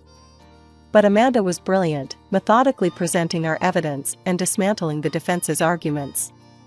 The turning point came when Amanda presented the evidence of how Evelyn had manipulated Robert's father into signing over the company. The judge listened intently as Amanda argued for the annulment of the will. After what felt like an eternity, the judge made her ruling. The will was annulled, and ownership of the company was returned to Robert. Furthermore, the judge ordered a full investigation into the company's practices and Evelyn's personal finances. As the gavel fell, I felt a wave of relief wash over me. Robert broke down in tears beside me, while Evelyn's shrieks of outrage echoed through the courtroom. The aftermath of the trial brought sweeping changes to everyone involved. As soon as Robert took control of the company, Michael, true to his mother's influence, resigned from his position. He cut off all communication with his father, unable to forgive what he saw as a betrayal of his mother. Robert found unexpected support in Thomas. The father and eldest son, both having experienced Evelyn's manipulation firsthand, formed a strong partnership. Together, they began the arduous task of restructuring the company, determined to run it ethically and efficiently. The legal proceedings didn't end with the trial. Robert filed for divorce, a process that was surprisingly quick given Evelyn's fall from grace. In the settlement, he left her the house they had shared for decades. It was a generous gesture, considering everything that had happened. The court ordered a thorough audit of the company's finances, and the results were staggering. Years of creative accounting and tax evasion came to light. Evelyn was hit with a massive fine and ordered to pay $500,000 in back taxes. The house Robert had left her became her only asset, and she was forced to sell it to settle her debts with the tax authorities. Meanwhile, my own marriage had crumbled beyond repair. Michael's unwavering loyalty to his mother, even in the face of overwhelming evidence of her misdeeds, was something I couldn't comprehend or accept. We filed for divorce, and I felt a mixture of sadness and relief as I signed the papers. As I contemplated my next steps, Robert approached me with an unexpected offer. "Carly," he said, his voice warm with gratitude, "I know you've been through hell because of our family. But I want you to know that I consider you family still. We're rebuilding the sales department, and I'd like you to be a part of it. What do you say?" I was touched by his offer and, after some consideration, I accepted. Months passed, and slowly but surely, I found my footing. I learned to navigate the intricacies of the construction business, mastering the art of selling everything from lumber to specialized tools. My experience in luxury retail, surprisingly, proved valuable in dealing with high-end clients and custom projects. It was on a routine shopping trip that I had an unexpected encounter. As I turned down the cereal aisle, I froze. There, just a few feet away, stood Michael and Evelyn. They looked haggard, a far cry from the polished appearance they once maintained. Evelyn's voice, shrill and angry, carried clearly. "You weak-willed idiot," she berated Michael. "Can't you do anything right? I asked for the bran flakes, not this sugary garbage." Michael, his shoulders slumped, muttered an apology and reached for another box. I felt a pang of pity, seeing how their toxic relationship had endured and seemingly worsened. For a moment, I considered approaching them. But as I watched their dysfunctional interaction, I realized I had nothing to say. Instead, I quietly turned my cart around and left the store, leaving my shopping unfinished. I'm Amanda Pierce, 32 years old, born and raised in Miami. My life revolves around gems and jewelry, just like my parents and grandparents did. Pierce Gems, our family's boutique jewelry store, sits pretty in Miami's fancy shopping district. It's not just a store, it's my whole world. Growing up, I spent more time in the workshop than I did in playgrounds. While other kids were learning to ride bikes, I was learning to cut stones. My dad would sit me on his lap, his big, calloused hands guiding my smaller ones as we worked on a piece together. "Remember, Mandy," he'd say, his voice gruff but kind, "it's not just about making something pretty. It's about creating something that tells a story. Our family has a secret. No, we're not secretly royalty or anything like that. It's a technique for processing gems that makes them shine like nothing you've ever seen. This secret's been passed down for 3 generations, and it's what makes Pierce Gems special. Guard this secret with your life, Amanda," my dad told me on my 21st birthday. "It's not just our past, it's our future." And I did. I guarded it fiercely. It was my responsibility, my burden, and my ticket to success in a world that often didn't take a young woman seriously. Pierce Gems wasn't just successful, it was thriving. We had a loyal clientele who appreciated the unique brilliance of our pieces. Other jewelers tried to figure out our secret, but none came close. The Gemstone Society's annual gala was always a glitzy affair, but that year, it felt different. Maybe it was the champagne, or maybe it was the way my new emerald dress hugged my curves, but I felt electric that night. I made my way through the crowd, nodding at familiar faces and exchanging pleasantries. The room was a sea of designer gowns and tailored suits, everyone dripping in jewels that probably cost more than my first car. "Amanda, darling, you look fabulous," gushed Marjorie, one of our regular clients. She grabbed my hands, her eyes zeroing in on the ring I was wearing. "Is this one of your new pieces? It's stunning." I smiled, feeling a surge of pride. "Just finished it last week. It's part of our new Midnight Sky collection." "I simply must have one," Marjorie declared. "I'll stop by the shop next week." As she fluttered off to gossip with her friends, I felt a tap on my shoulder. I turned around and found myself face to face with the most captivating pair of blue eyes I'd ever seen. "Excuse me," said the owner of those eyes, flashing a smile that could melt ice. I couldn't help but overhear. "You're Amanda Pierce, aren't you?" I nodded, suddenly feeling tongue-tied. "That's me. And you are?" "Jason Randfield," he replied, extending his hand. "It's a pleasure to finally meet you. I've heard great things about your work." Randfield. The name hit me like a ton of bricks. The Randfields were jewelry royalty, owners of one of the largest jewelry empires in the country. And here was their heir, talking to me like I was the most interesting person in the room. "The pleasure's all mine," I managed to say, shaking his hand. I didn't realize the Randfields would be here tonight. Jason laughed, a rich, warm sound that made me feel like we were sharing an inside joke. "We usually skip these events, but I insisted on coming this year. I've been following your work, Amanda. You're making waves in the industry." I felt a blush creep up my cheeks. "That's very kind of you to say." "It's the truth," he said, his eyes twinkling. "In fact, I was hoping we could discuss a potential collaboration. How about dinner next week?" My heart skipped a beat. A collaboration with the Rand Fields could take Pierce Gems to the next level. But a small voice in the back of my head whispered a warning. The Rand Fields were our biggest competitors. Could they be trusted? I pushed the thought aside. This was business, nothing more. Dinner sounds great, I heard myself say. Jason's smile widened. Excellent. I'll have my assistant set it up. He glanced over my shoulder and frowned slightly. I'm afraid I have to mingle, but I'm looking forward to our dinner, Amanda. As he walked away, I felt like I was floating. Jason Randfield had sought me out. Me, Amanda Pierce, the girl who spent more time with gems than people. The rest of the night passed in a blur. I danced, I laughed, I networked. But my mind kept drifting back to those blue eyes and that dazzling smile. Jason had chosen a trendy restaurant in South Beach, the kind of place where the who's who of Miami came to see and be seen. As I walked in, I spotted him immediately, looking impossibly handsome in a tailored suit.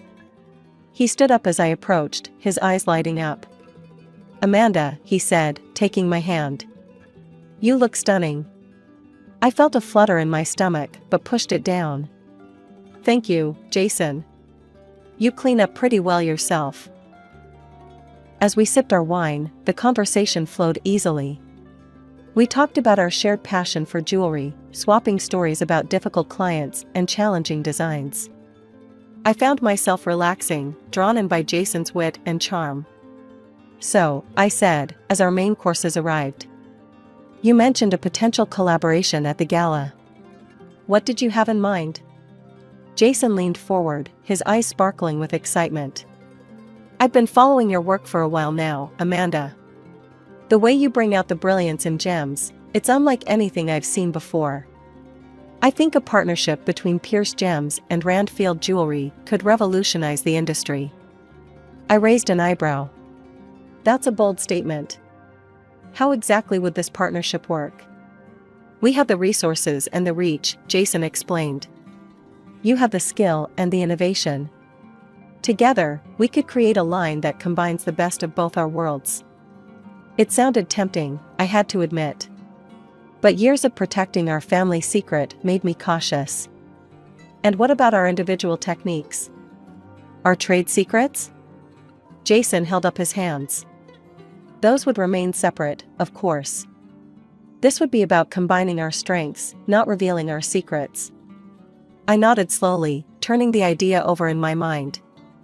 It's an interesting proposition. I'd need to think about it, discuss it with my team. Of course, Jason said, his smile understanding. Take all the time you need. I'm not going anywhere. As dinner progressed, our conversation drifted from business to more personal topics. Jason told me about growing up in the shadow of the Randfield Empire, the pressure to live up to his family name. I found myself opening up about my own experiences, the weight of carrying on the Pierce legacy. Before I knew it, we were seeing each other regularly. Jason swept me off my feet with grand gestures and intimate moments. One weekend, he surprised me with a spontaneous trip to the Bahamas. Pack a bag, he said, showing up at my door with a mischievous grin. We're going on an adventure. I hesitated, thinking about the orders I needed to fill. Jason, I can't just leave. I have work. He silenced me with a kiss. The work will be there when you get back. When's the last time you took a break, Amanda? I couldn't remember, and that realization made me pause. Maybe he was right. Maybe I did need a break. The Bahamas were like a dream. We spent our days lounging on pristine beaches, snorkeling in crystal clear waters, and our nights dancing under the stars. It was intoxicating, being the center of Jason's attention. Back in Miami, our relationship continued to blossom. Jason would surprise me with rare orchids flown in from Thailand, their delicate petals reminding me of his thoughtfulness. We'd spend evenings at fancy restaurants or quiet nights in, talking for hours about everything and nothing. But it wasn't all smooth sailing. The first time Jason took me to meet his parents, I felt like I'd stepped into a lion's den. Vivian Randfield, Jason's mother, looked me up and down with barely concealed disdain. "So, you're the little jeweler Jason's been spending so much time with," she said, her voice dripping with false sweetness. I straightened my spine, meeting her gaze. "That's right. Amanda Pierce of Pierce Gems. It's a pleasure to meet you, Mrs. Randfield." Robert Randfield, Jason's father, was a bit warmer, but I could see the calculation in his eyes. "Pierce Gems," he mused. "You've been making quite a name for yourselves lately. Impressive for such a small operation." The dinner was a minefield of backhanded compliments and thinly veiled insults. At one point, Vivian accidentally spilled her red wine on my dress. "Oh, I'm so sorry," she exclaimed, not sounding sorry at all. "I suppose your hands must be too rough from all that manual labor to hold delicate glassware properly." I plastered on a smile even as I seethed inside. "No worries, Mrs. Randfield. Accidents happen." Jason squeezed my hand under the table, a silent show of support. Later, as he drove me home, he apologized profusely. "I'm so sorry about my parents," he said, his knuckles white on the steering wheel. "They can be difficult." I sighed, looking out at the Miami skyline. "It's okay. I'm sure they're just protective of you." Jason shook his head. "It's not okay. You're important to me, Amanda. They need to accept that." His words warmed my heart, pushing away the lingering chill from his parents' cold reception. As weeks turned into months, I found myself falling harder for Jason. He was everything I'd never known I wanted: charming, worldly, and seemingly head over heels for me. For the first time in my life, I felt truly seen and appreciated for more than just my craft. We'd been dating for about 8 months when he surprised me with a trip to Paris. "Pack your bags, darling," he said, his eyes twinkling with excitement. "We're off to the city of love." And so I found myself in Paris, strolling hand in hand with Jason along the Seine, marveling at the architecture, and indulging in decadent French cuisine. It was like a dream. On our last night in Paris, Jason took me to dinner at a Michelin-starred restaurant with a view of the Eiffel Tower. As we finished our dessert, he suddenly looked nervous.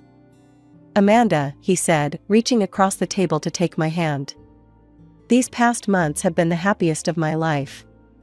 I can't imagine my life without you." He stood up, and to my shock, got down on one knee beside our table. The other diners gasped and turned to watch. "Amanda Pierce," Jason said, pulling out a small velvet box. "Will you marry me?" I stared at the ring in shock. It was beautiful, but a small part of me couldn't help but notice that it paled in comparison to my own creations. I pushed that thought aside, focusing instead on the man kneeling before me, his eyes full of hope and love. "Yes," I heard myself say. "Yes, I'll marry you." When we returned to Miami, reality came crashing back. Jason's parents insisted on throwing us an engagement party, and I found myself thrust into a world of high society that I'd only ever observed from the outside. The party was a lavish affair at the Randfield mansion. As I circulated among Miami's elite, I couldn't help but feel out of place. These people lived in a different world than I did, a world of old money and ingrained privilege. Vivian Randfield cornered me by the champagne fountain, her smile as sharp as a diamond-tipped saw. "Amanda, darling, I must say, we were all quite surprised when Jason announced your engagement. It's not often a Randfield marries outside our social circle." Before I could respond, Jason appeared at my side, placing a protective arm around my waist. "Mother, I hope you're not giving Amanda a hard time." Vivian's smile didn't reach her eyes. "Of course not, darling. I was just welcoming Amanda to the family." Later that night, as Jason and I slow danced under the crystal chandeliers, he leaned in close. "I have an idea," he whispered. "Why don't you make a special piece for my mother? As a peace offering. Show her what you can do." I hesitated. The Pierce family secret wasn't something I shared lightly, even with my fiancé. But maybe Jason was right.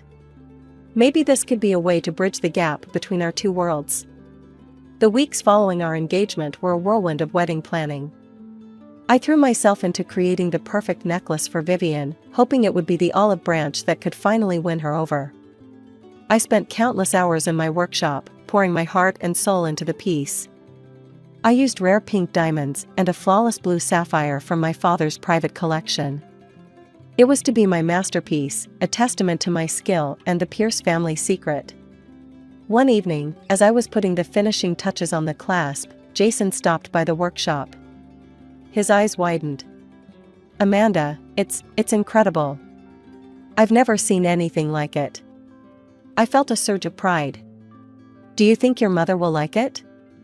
Jason nodded, his eyes still fixed on the necklace. "She'd be a fool not to. The way it catches the light, it's almost otherworldly." I smiled, pleased with his reaction. That's the Pierce touch. The next week, I was at the Randfield mansion for another wedding planning session. Suddenly, I heard raised voices coming from down the hall. I slipped out of the room and followed the sound of the voices.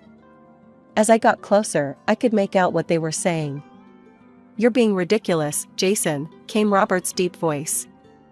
"This marriage is a golden opportunity. Don't tell me you're getting cold feet now." "It's not like that," Jason protested. But nothing," Vivian's shrill voice cut in. "You've done well, darling. She's eating out of the palm of your hand. Soon, we'll have everything we need." I edged closer to the partially open door, my heart pounding in my chest. Through the crack, I could see Jason pacing back and forth, sipping wine from a glass. "You should see how eagerly she's making that necklace," he said, and I felt my world tilt on its axis. "She has no idea she's handing over the keys to her entire legacy." Vivian's laugh pierced the air like a knife.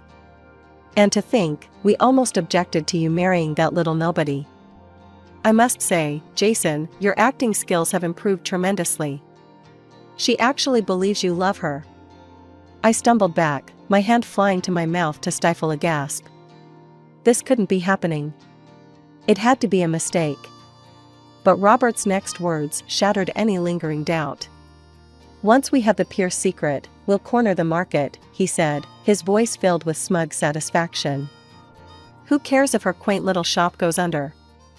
It's just business, after all." I felt like I was going to be sick. My vision blurred with unshed tears as the full weight of their betrayal hit me. Jason, the man I thought I loved, the man I had agreed to marry, had been using me all along. The days following my shocking discovery were a blur of emotions and careful planning. On the surface, I played the part of the excited bride-to-be perfectly.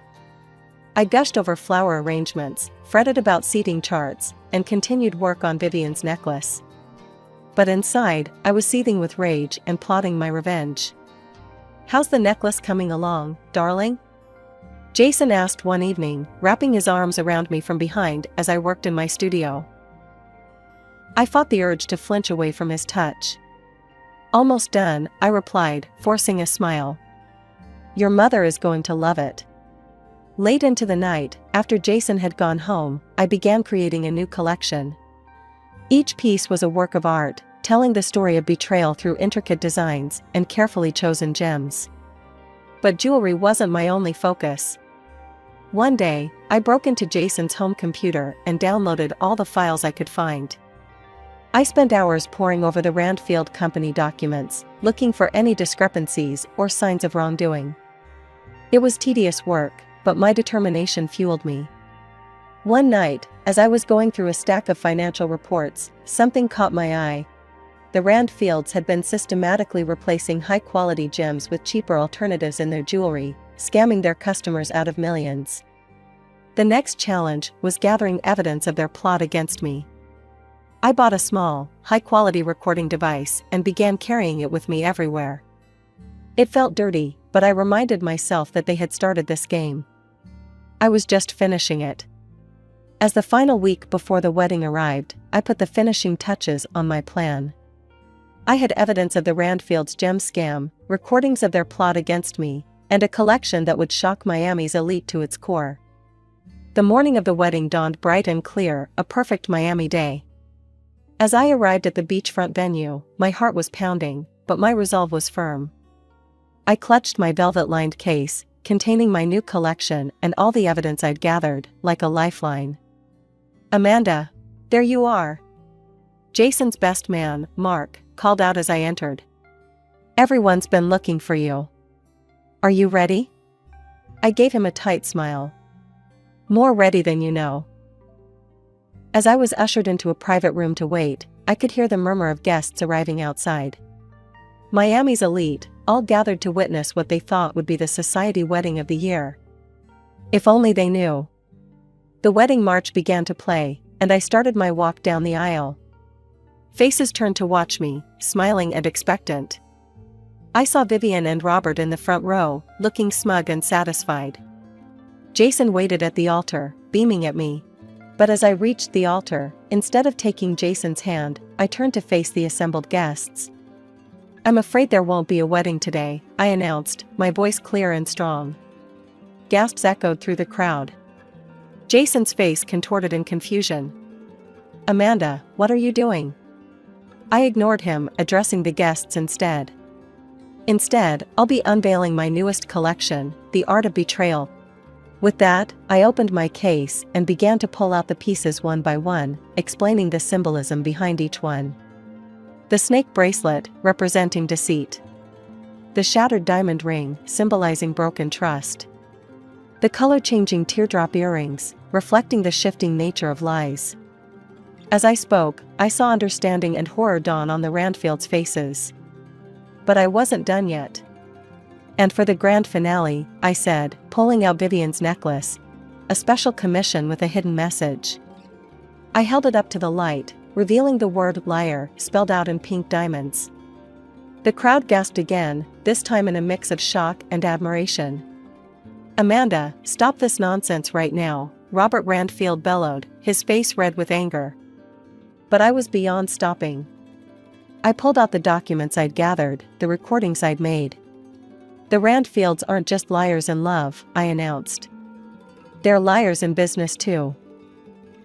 I proceeded to lay out the evidence of their gem scam, playing recordings of their plot against me and Pierce Gems.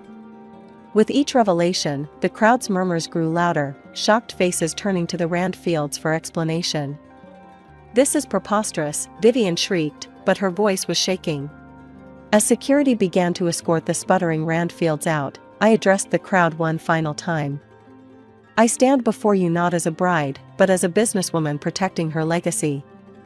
Pierce Gems will continue to create beauty and brilliance, without compromising our integrity." The aftermath was chaos. Reporters who had come to cover a society wedding found themselves with a much bigger story. Photos of my triumphant face and stunning jewelry splashed across social media and magazines worldwide. In the days following what the press dubbed the wedding that wasn't, my life became a whirlwind of interviews, legal meetings, and damage control. The story had exploded beyond Miami, capturing national attention. My phone rang nonstop with calls from reporters, industry insiders, and even a few Hollywood producers interested in my story. I sat in my workshop, surrounded by half-finished pieces and stacks of newspapers, all featuring my face on the front page. The headlines ranged from "Jewel of Deception, Heiress Exposes $1 Million Scam" to "Love, Lies, and Luxury, the Pierce Randfield Saga." The Randfield empire crumbled under the weight of the scandal, with multiple lawsuits filed against them. My best friend and now lawyer, Sarah, burst through the door, her arms full of more newspapers and legal documents. "Amanda," she said, dropping everything on my workbench. "We need to talk strategy. The press is having a field day, and we've got at least a dozen interview requests." Over the next few weeks, I carefully chose which interviews to give. I spoke about the importance of transparency in the jewelry business, the need for stricter regulations, and my vision for a more ethical industry. As the weeks turned into months, the media frenzy began to die down, but my resolve only grew stronger. I channeled my energy into Pierce Gems, pushing myself to create more innovative designs while maintaining our commitment to ethical sourcing. One evening, as I was locking up the shop, a woman approached me. She looked familiar, but I couldn't place her. "Ms. Pierce," she said hesitantly. "I'm sorry to bother you, but I wanted to thank you." I tilted my head, confused. Thank me? For what? She smiled sadly. I bought a Randfield piece for my 25th wedding anniversary. After your expose, I had it appraised. Turns out, the stone wasn't nearly what they claimed it was. Thanks to you, I was able to get my money back. I felt a lump form in my throat. I'm glad I could help. As she walked away, I realized that my actions had affected real people, not just faceless consumers. The scandal that had nearly destroyed me had instead become the catalyst for positive change. And I, Amanda Pierce, was just getting started. My world changed drastically when I was just 5.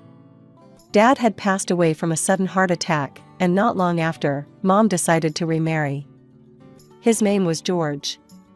He had a rough look and even a rougher way of talking, something that seemed to scare me right from the get-go.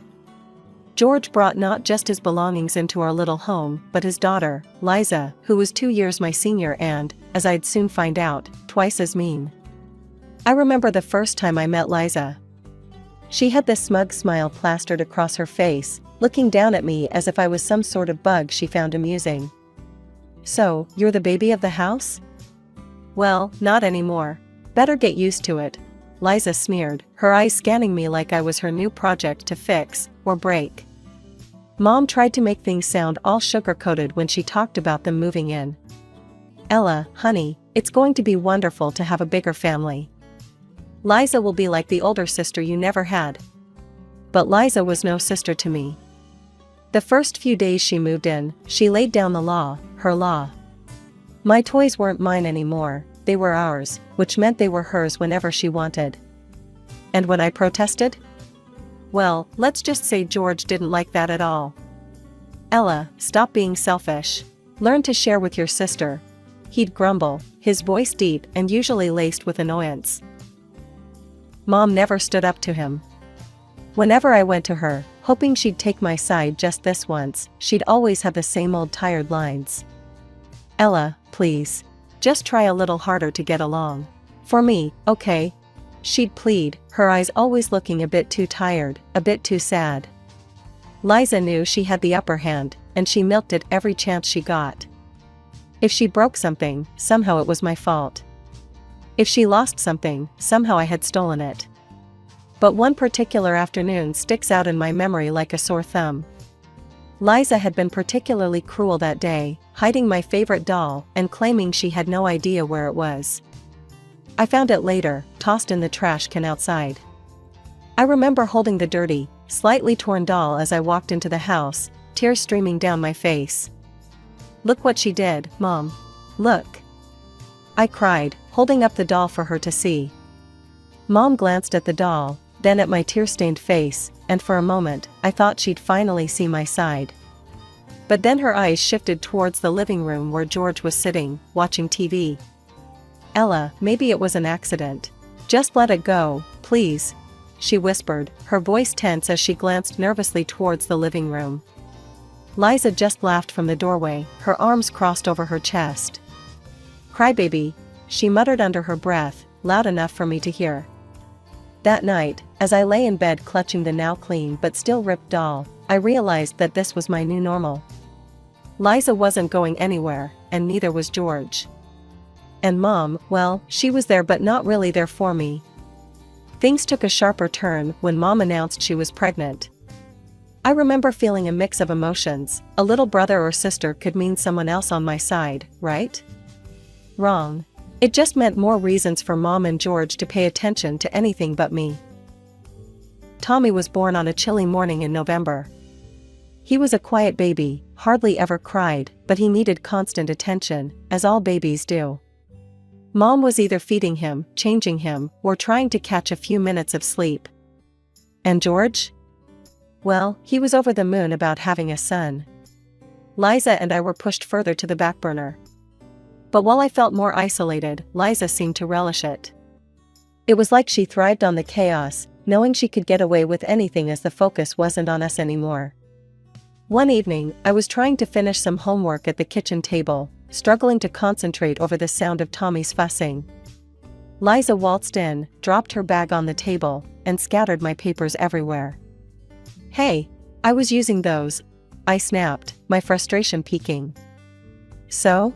Move over, I need the table," Liza retorted, not even looking at me as she started to rummage through her bag. Before I could say anything else, George stormed into the kitchen. "What's all this noise about? Can't you see your mother's trying to get Tommy to sleep?" "Liza's trying to take over the table when I'm still using it," I said, standing my ground despite the knot in my stomach.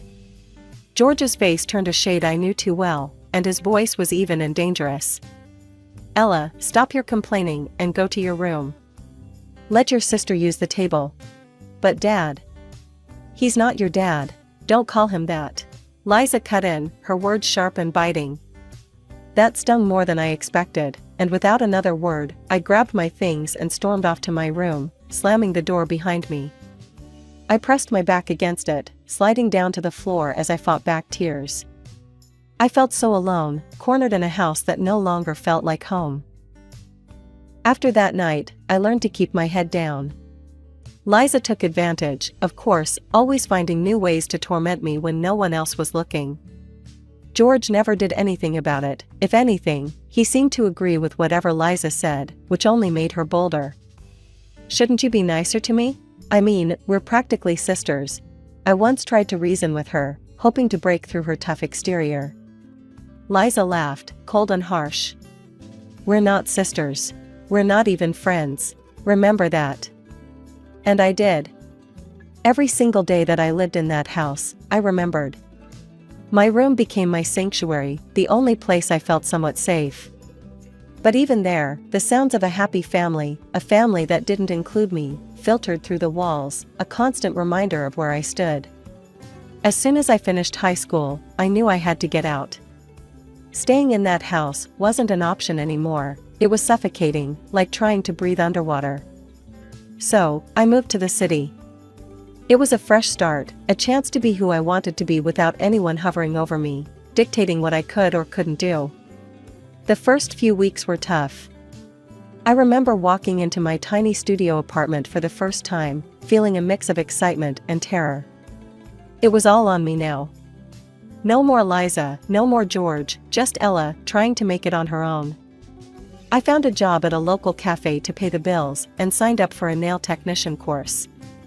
Nails were something I always loved doing, a creative outlet that let me escape the real world for a bit. The course was tougher than I expected. The instructor, Mrs. Jenkins, was a stickler for perfection. "If you're going to do it right," she'd often say, peering over her glasses as she inspected our work. I pushed through, got my license, and started looking for a place to set up shop. The perfect spot turned out to be a small room on the ground floor of an old building. It wasn't much, but it was mine. The landlady, Mrs. Petrov, was a tough old bird who'd seen it all. When I went to sign the lease, she eyed me skeptically. "You sure you can handle this, girlie? It's a tough business." I met her gaze, my resolve firm. "Yes, Mrs. Petrov. I can handle it." She grunted, handing over the keys. "We'll see. Pay your rent on time, and we won't have any problems." Starting my own business was brutal. Money was tight, and there were days I barely made enough to cover lunch. But slowly, word got out. My clients liked my work, and they started bringing their friends. Positive reviews trickled in, and with each one, my confidence grew. Just when I thought I had everything figured out, life decided to throw me a curveball. It was a typical busy Tuesday when my phone rang, the screen flashing Mom, which usually meant something was up. I took a deep breath before answering. "Hi, Mom. What's up?" I tried to keep my tone light, but I was already bracing for whatever was coming. "Ella, sweetheart, I hope you're sitting down. I have a favor to ask," Mom began, her voice shaky, which immediately put me on edge. "I'm at work, Mom. What's going on?" I wiped my hands on a towel, stepping into the back room of my salon. "It's about your sister, Liza. She's moving to your city and needs a place to stay, just for a little while, until she finds a job," Mom explained, her words rushing out like she wanted to get it over with as quickly as possible. I felt my stomach drop. Liza? Mom, are you serious? There was a heavy sigh from her end. I know it's a lot to ask, but she's trying to start over, Ella. She's changed, she really has. The idea of living with Liza again made my skin crawl, but hearing the pleading in Mom's voice, I was torn.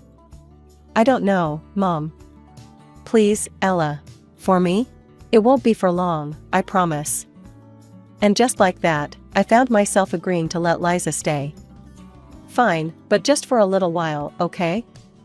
Thank you, darling. I'll let her know. The next day, Liza arrived at my doorstep with 2 suitcases and a smile that looked too sweet to be genuine. Hey, Ella. Long time, no see, huh? Thanks for letting me crash here.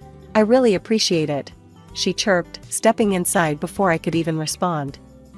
Yeah, sure. Let's just make sure it's temporary, okay?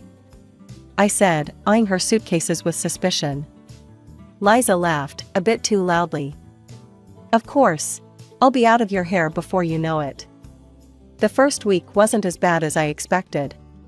Liza seemed like she was really trying to make an effort. She cleaned up after herself, made small talk, and even offered to split groceries. So, how's the job hunt going? I asked one evening as we shared a surprisingly pleasant dinner. Good.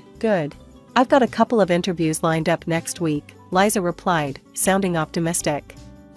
That's great. Just remember, you can't stay here forever, I reminded her, not wanting her to get too comfortable. Liza nodded, her expression serious. I know, Ella. And thanks again. I know I wasn't the best sister back in the day, but I'm trying to make things right. I wanted to believe her, I really did. But there was always that nagging doubt in the back of my mind, remembering all the times she had deceived me before. As days turned into weeks, I noticed a shift in Liza's behavior. She started coming home late, missing her interviews, and hanging out with a questionable crowd. The old Liza was resurfacing. Liza, we need to talk, I finally said one night after she stumbled in past midnight. What's up? Liza slurred slightly, clearly having had a few drinks. This isn't working. You said you'd look for a job, but all you're doing is partying. You need to get it together or find somewhere else to live, I said firmly, my patience wearing thin. Liza rolled her eyes, her old defiance flashing. Chill, Ella. I'll get a job. Just relax. But I couldn't relax. Not with her in my house, disrupting the peace I had worked so hard to build. Liza's promises of job hunting had quickly dissolved into late nights and shady new friends who seemed to pop in and out of my apartment like it was a downtown bar. My patience was wearing thin, and I was close to kicking her out when I met Alex at a friend's party. Alex was different from anyone I'd ever met. He was genuine and seemed genuinely interested in what I did for a living, unlike most guys who glossed over it once they heard nail technician. So, you really run your own business? That's pretty impressive, Alex said as we sat tucked away in a quieter corner of the noisy living room.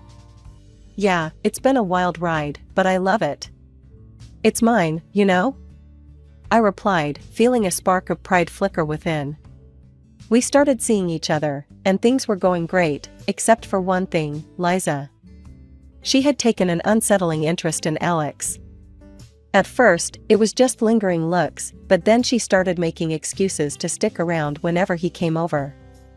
It wasn't long before I caught her trying to be a little too friendly. One evening, I came home earlier than usual to find Liza draped a bit too close to Alex on the sofa, laughing at something he said.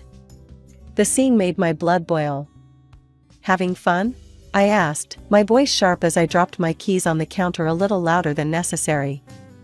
Liza jumped up, a guilty flush on her face. Oh, hey, Ella. We were just chatting, you know, getting to know each other better. Alex looked uncomfortable, his eyes darting between Liza and me. Yeah, just talking. Ella, can we chat for a sec? I nodded, pulling him aside into the kitchen. Once out of earshot, I didn't waste time. What was that all about? Alex rubbed the back of his neck, looking genuinely confused. I'm not sure. She's been really forward lately. I didn't want to say anything. I didn't know how to handle it without making things weird for you. Determined to put an end to it, I confronted Liza later that night. We need to talk, now, I said, standing at the entrance of her room. She looked up, feigning innocence. What's up? You know what? This thing with Alex? It ends now. He's not interested, Liza. Back off. I stated bluntly, my tone broking no argument. Liza's face twisted into a sneer. Oh, come on, Ella. What's the harm in a little fun? Alex doesn't seem to mind. That was the last straw. I couldn't have her in my apartment any longer. Pack your stuff. You need to leave. First thing tomorrow, I said firmly. Liza looked stunned, finally realizing I was serious.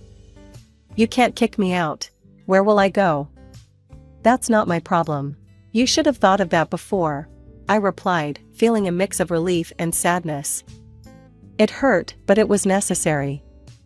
The next morning, Liza left.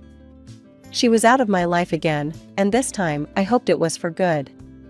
As she walked out the door, her parting shot was, "You'll regret this, Ella. I promise you that." As the wedding day approached, the air was thick with excitement and a bit of last-minute chaos. Alex's mom, Janet, who used a wheelchair, had become more like family to me. We'd spent countless afternoons together, chatting and planning the wedding. I always hoped Alex would find someone who cares as much as you do, Ella. You're a blessing to us, Janet would often say with a warm smile, making me feel all the more welcomed and loved in this new family. The day of the wedding rehearsal finally came, and our close friends and relatives gathered at the venue. Everyone was buzzing with happiness, everyone except for one, Liza. When she arrived, wearing a dress that was way too revealing for a family gathering, I felt my stomach churn. She sauntered around Alex, laughing too loudly at his jokes, touching his arm every chance she got. My heart pounded with annoyance, and I could feel Alex's discomfort. I need a minute, I muttered to Alex and pulled him aside, out of earshot from the others. I can't stand watching her hang all over you. It's disrespectful, and it's supposed to be our special day. Alex took my hands in his expression softening. Hey, look at me. Nothing she does changes how I feel about you. Okay? She's background noise, that's all. I nodded, trying to calm down, when Liza's laughter echoed across the room, slicing through the chatter like a knife. I snapped. Striding over to where Liza was standing, I fixed her with a glare that I hoped would melt steel. Liza, you need to leave. Now, I said, my voice louder than intended, drawing a few curious glances from the guests. Liza's eyes widened, but she didn't make a scene. Instead, she scoffed, flipped her hair over her shoulder, and walked out without another word. Relief washed over me as I watched her leave. Turning back to the gathering, I caught my mom's eye.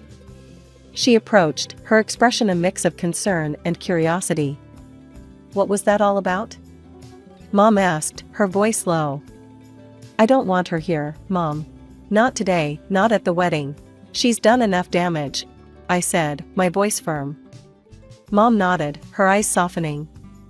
I understand, honey. And well, there's something you should know about George. He and I are divorced. He turned out to be much worse than we thought, especially after the drinking got bad. He's not just out of my life, he's out of ours completely. My mind reeled. And Liza? She's on her own now. George had a stroke and can barely manage, she's looking after him. They're not our concern anymore, Ella, Mom added, almost as if she were convincing herself too. The drama was behind us, and all that was left was to look forward to the beginning of a new chapter with Alex, free from the shadows of the past. The first year of marriage had flown by, seemingly perfect, with me setting up a small space in our apartment to continue my nail business. It was an ideal setup. I could work while still being there for Janet, my mother-in-law, who needed daily care due to her disability. Things seemed to be going well, until I started noticing a change in Alex. He began working late more often and his business trips became more frequent. At first, I thought it was just the strain of new responsibilities at work, but then I began to feel the distance between us growing. And my worries only deepened the day I overheard Janet talking on the phone while I was setting up my tools for a client. "Yes, my dear, I'm so excited. A grandson will be such a joy," she chuckled into the receiver. I paused, my heart skipping a beat. I was definitely not pregnant. Something didn't add up. After her call, I approached her, trying to sound casual. "Janet, who's having a grandson? Did I hear you right?" She looked up, startled, then flushed a deep red. "Oh, just messing with my old friend, dear. You know, making her jealous." It sounded off. Way off. My gut twisted with suspicion, and I couldn't shake the feeling that something was terribly wrong. That's when I decided to hire a private investigator. One of my regular clients, Maria, who used to work as a PI, still had all her contacts. "Maria, I need to find out what's going on. Can you help me?" I asked during her appointment. "Of course, Ella. Give me a few days. I'll dig around and see what I can find," she assured me, her tone serious and professional. It didn't take long for Maria to get back to me with news that felt like a punch to the gut. Alex was having an affair. And not just with anyone, with Liza. She was pregnant. I felt a cold calm settle over me as I processed the betrayal. I didn't confront Alex. Instead, I waited, gathering my strength for what came next. The opportunity presented itself when Alex walked through the door with a set of divorce papers in his hand. "Ella, I'm sorry, but this just isn't working. I've met someone else," he said bluntly, his eyes not meeting mine. "Oh? And who might that be, Alex?" I asked, my voice steady despite the storm raging inside me. "It's Liza. She's expecting my child." "She's exciting, Ella." You've just become too predictable, too dull," he admitted coldly. "Pack your stuff." I signed the papers then and there, handing them back to him with a smile that didn't reach my eyes. "Before I go, Alex, just one last thing." He looked at me, confused. "What?" "Liza will be bringing her father with her." "Did she tell you that?" "He had a stroke and can't take care of himself. And he's got debts, massive ones, from the divorce settlement with my mother." "Good luck handling that," I said, the words tasting like ash in my mouth but necessary. Alex's face paled. "What? No, she didn't mention any. And there's more. I've filed a lawsuit for adultery. With proof. You'll be hearing from my lawyer," I continued, cutting him off. As I walked out, the cool air hit my face, and I felt a sense of freedom. The pain of betrayal still stung, but I knew I was moving towards something better. Something that was truly meant for me. After the dust settled from the divorce, the settlement from Alex and Liza was substantial enough that I could finally open my own nail salon, a dream I had shelved in the quieter corners of my mind for too long. The grand opening of Ella's Elegance was a hit. The local newspaper even covered the event, and the community support was overwhelming. I hired a few skilled technicians, and we quickly became a favorite in town for our meticulous work and calming atmosphere. One quiet afternoon, while I was sorting through some inventory in the back, my mom called. I always looked forward to our talks. They were the little moments of peace in my often hectic days. "Hi, Mom, what's up?"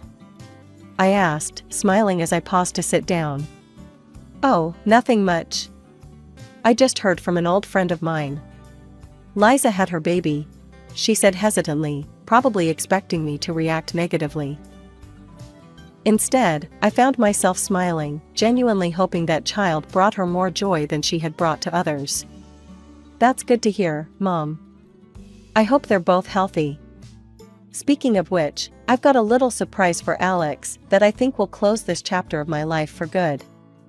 A couple of days later, I received a call from Alex that I had been half expecting, half dreading. He sounded desperate and defeated, a far cry from the competent man who had handed me divorce papers. "Ella, I received the documents from you," he started, his voice shaky. I can't believe it. Liza's child. I'm not the father? His voice cracked with the question. You're not surprised? You shouldn't be. You know what kind of person she is, I replied, my words deliberate and cold. There was a heavy silence before he continued. Ella, she's gone. I kicked her and her father out. It's been hell. Can we forget all this? Start over? I need you, Ella, he pleaded. The words might have tugged at my heartstrings once, but that time was long gone. Alex, you don't need me. You need a caretaker and a way to pay your debts. I'm not falling for that again. Take care of yourself, I said firmly before hanging up the phone. Sitting back in my chair, I felt a wave of relief wash over me. The last tie to a painful past had been cut, and for the first time in a long while, I felt like I could breathe freely. Growing up, our house was like a military camp. My father, a college teacher, ran a tight ship. My older sister Sarah was the perfect child, obedient, studious, and always eager to please. Me? I was the wild card, the one who always pushed the boundaries. Carol, sit up straight, my father would bark during dinner. A lady doesn't slouch. I'd roll my eyes and straighten my spine, only to slump down again the moment he looked away. It was a constant battle of wills. My mother, though less vocal, was equally strict. She'd purse her lips disapprovingly at my choice of clothes or friends. What will the neighbors think, was her constant refrain. Despite the suffocating atmosphere at home, I managed to carve out a bit of freedom for myself. I started dating Jake when I was 16. He was 19, in college, and everything my parents would disapprove of. We kept it secret, stealing moments together whenever we could. Life seemed to be looking up. I had plans to go to college, to finally escape the suffocating grip of my parents' expectations. But fate, it seems, had other plans. It was a few months after my 18th birthday when I started feeling sick in the mornings. At first, I brushed it off as stress from my upcoming exams. But as the days went by, a nagging suspicion began to grow. I still remember standing in the tiny bathroom of a gas station, staring at the little plastic stick in my trembling hands. 2 pink lines. Positive. I was pregnant. I spent the next few days and a days, trying to figure out what to do. I knew I had to tell Jake, but every time I picked up the phone, my courage failed me. Finally, I couldn't put it off any longer. We met at our usual spot, a small park hidden away from prying eyes. Jake was all smiles when he saw me, but his face fell as soon as he noticed my expression. Carol, what's wrong? He asked, reaching for my hand. I pulled away, wrapping my arms around myself. I'm pregnant, I blurted out. The silence that followed was deafening. Jake's face went through a range of emotions, shock, disbelief, and then, fear. Are you sure? He finally managed to say. I nodded, tears welling up in my eyes. I took 3 tests. They were all positive. Jake ran his hands through his hair, his eyes cold. You need to get rid of it. An abortion, Carol. It's the only way. We're too young for this. It would ruin both our lives. I couldn't believe what I was hearing. This was Jake, the boy I thought I loved, telling me to abort our child like it was nothing more than an inconvenience. Get out of my sight, I hissed, turning away from him. He left without another word, leaving me alone with my thoughts and the weight of the decision I now had to make. Telling my parents was even worse. I waited until after dinner, when my father was in his usual spot in the living room, reading the newspaper. My mother was knitting, and Sarah was there too, hovering in the background. I have something to tell you, I said, my voice shaking. My father lowered his newspaper, eyeing me suspiciously. What is it, Carol? I took a deep breath. I'm pregnant. The explosion that followed was worse than I could have imagined. My father's face turned an alarming shade of red as he yelled about shame and disappointment. My mother burst into tears, wailing about what the neighbors would think. Sarah just stood there, her face a mask of shock and disgust. "You will get an abortion," my father declared once he'd calmed down enough to speak coherently. "We'll find a discreet clinic. No one needs to know about this mistake." Despite my initial reluctance, the constant pressure from my family wore me down. A few days later, I found myself sitting in a sterile doctor's office, my mother and Sarah flanking me like prison guards. The doctor, a kind-faced woman in her 50s, reviewed my charts with a frown. She looked up at me, her eyes full of concern. "Carol, I need to inform you of something important," she said gently. "Given your medical history and certain risk factors, if you proceed with an abortion, there's a high likelihood that you may never be able to have children again." The words hit me like a ton of bricks. Never have children again? The choice suddenly became crystal clear. "No," I said, my voice stronger than I expected. "I'm not doing it. I'm keeping this baby." My mother gasped. Sarah rolled her eyes. But I stood firm. The drive home was tense and silent. As soon as we walked through the door, my father was there, expectant. "Well?" he demanded. "She wouldn't do it," my mother spat. "After everything we've done for her." My father's face contorted with rage. "You ungrateful little—" He cut himself off, taking a deep breath. When he spoke again, his voice was cold and final. "Get out," he said. "Pack your things and get out of this house. You're no daughter of mine. I won't have you embarrassing this family with your condition." My mother nodded in agreement, her eyes hard. "You heard your father. Go." Sarah just stood there, silent and judgmental. Tears streaming down my face, I ran to my room and threw some clothes into a bag. As I headed for the door, my father's voice stopped me one last time. "And don't think about coming back. As far as we're concerned, you're dead to us." The door slammed behind me, the sound final and devastating. I was alone, pregnant, and homeless. In desperation, I called the only person I thought might help, my Aunt Linda. She and Uncle Bob had always been the black sheep of the family, living in another state and rarely speaking to my parents. "Carol? What's wrong, sweetie?" Aunt Linda's voice was warm and concerned. Through tears, I explained everything. There was a long pause after I finished. "Where are you now?" she finally asked. "Outside our house. They kicked me out." Another pause. "Stay right there. We're coming to get you." The drive to Aunt Linda and Uncle Bob's house was long, but it gave me time to process everything that had happened. Their house was modest but welcoming. As soon as we arrived, Aunt Linda went into full mother hen mode, fussing over me and insisting I eat something. Uncle Bob carried my bag to the spare room, which would now be my room. "It's not much," he said, setting the bag down, "but it's yours for as long as you need it." I looked around the small, cozy room and felt a lump in my throat. "It's perfect," I whispered. The next few weeks were a whirlwind of doctor's appointments, discussions about my future, and adjusting to my new life. "We've been thinking," Aunt Linda said one evening over dinner. "We want to help you continue your education." I looked up from my plate, surprised. "What do you mean?" Uncle Bob leaned forward. "We've set aside some money over the years. We never had kids of our own, so we thought we'd use it to help you go to college." I was speechless. After everything that had happened, the idea of still being able to pursue my dreams seemed impossible. I don't know what to say." "Say yes," Aunt Linda smiled. "We believe in you, Carol. This baby doesn't have to mean the end of your dreams."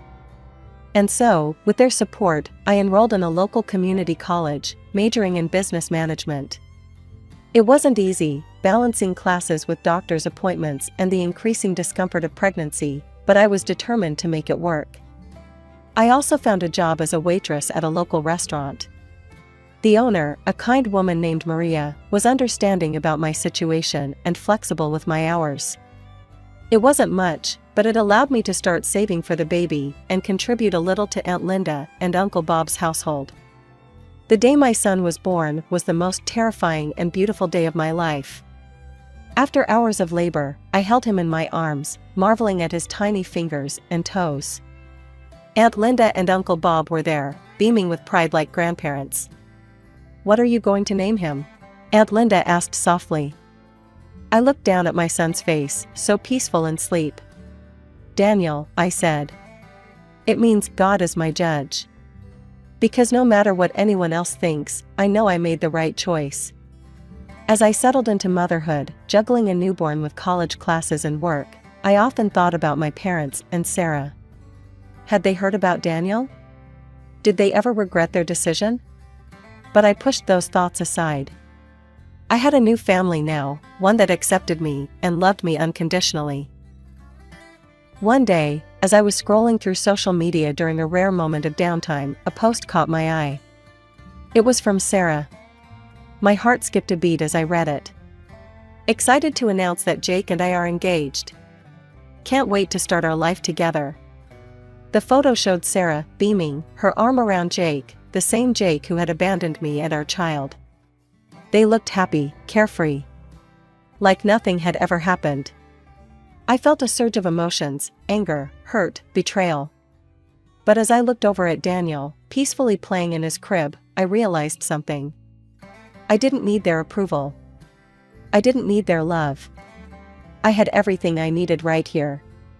The years flew by in a blur of diapers, textbooks, and late-night study sessions. My last semester was particularly challenging.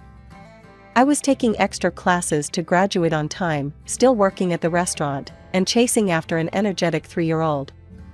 Graduation day was a whirlwind of emotions. As I stood in line, waiting to receive my diploma, I scanned the crowd.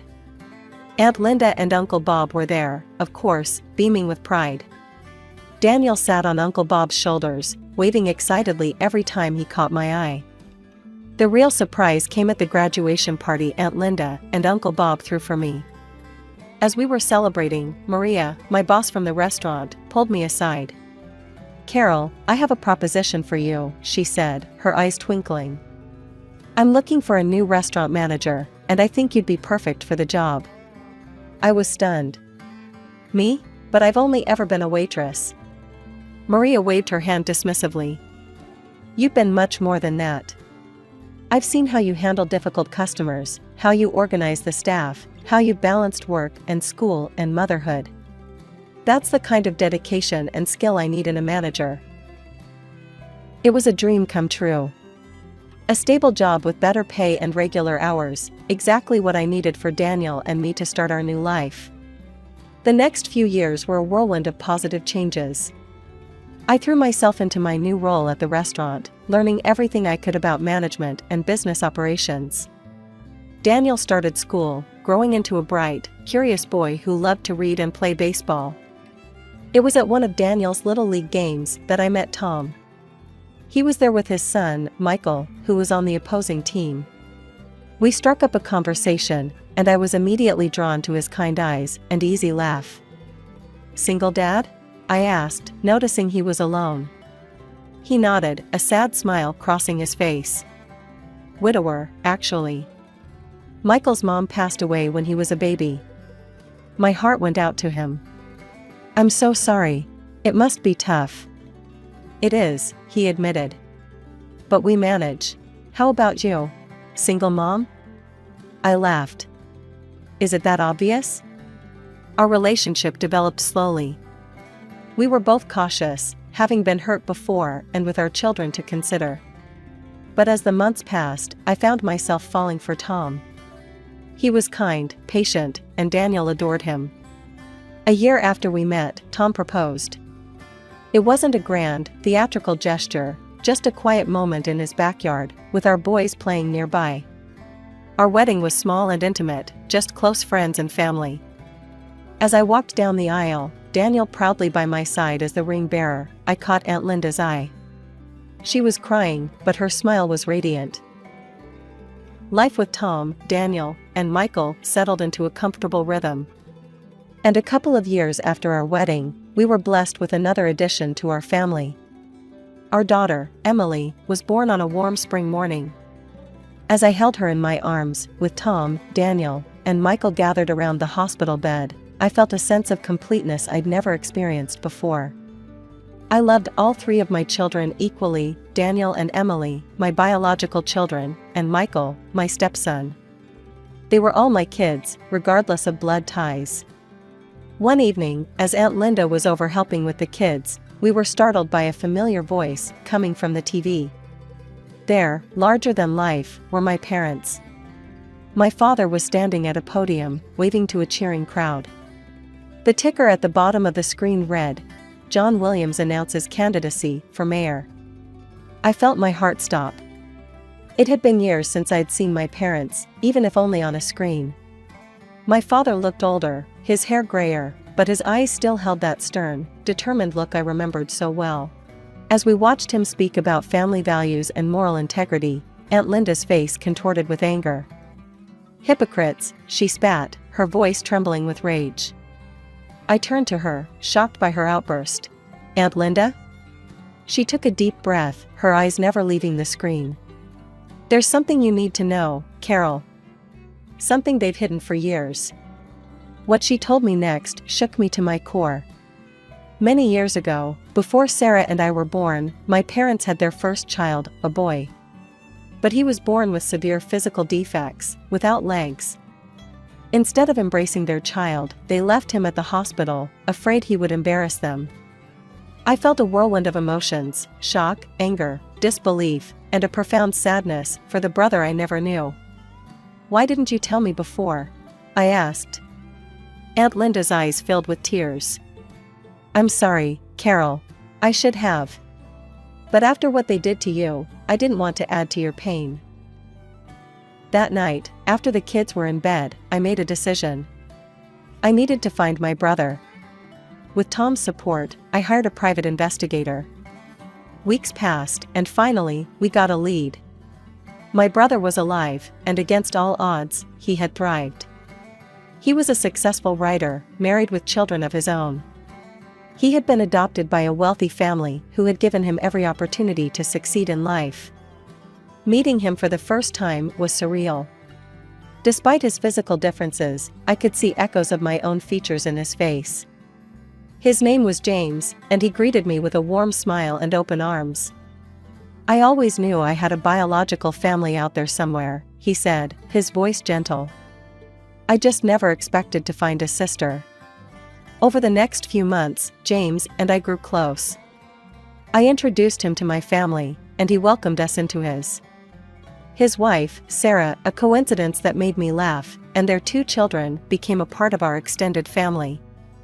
20 years had passed since that fateful day when my parents kicked me out of their house. Life had moved on, bringing its share of joys and sorrows.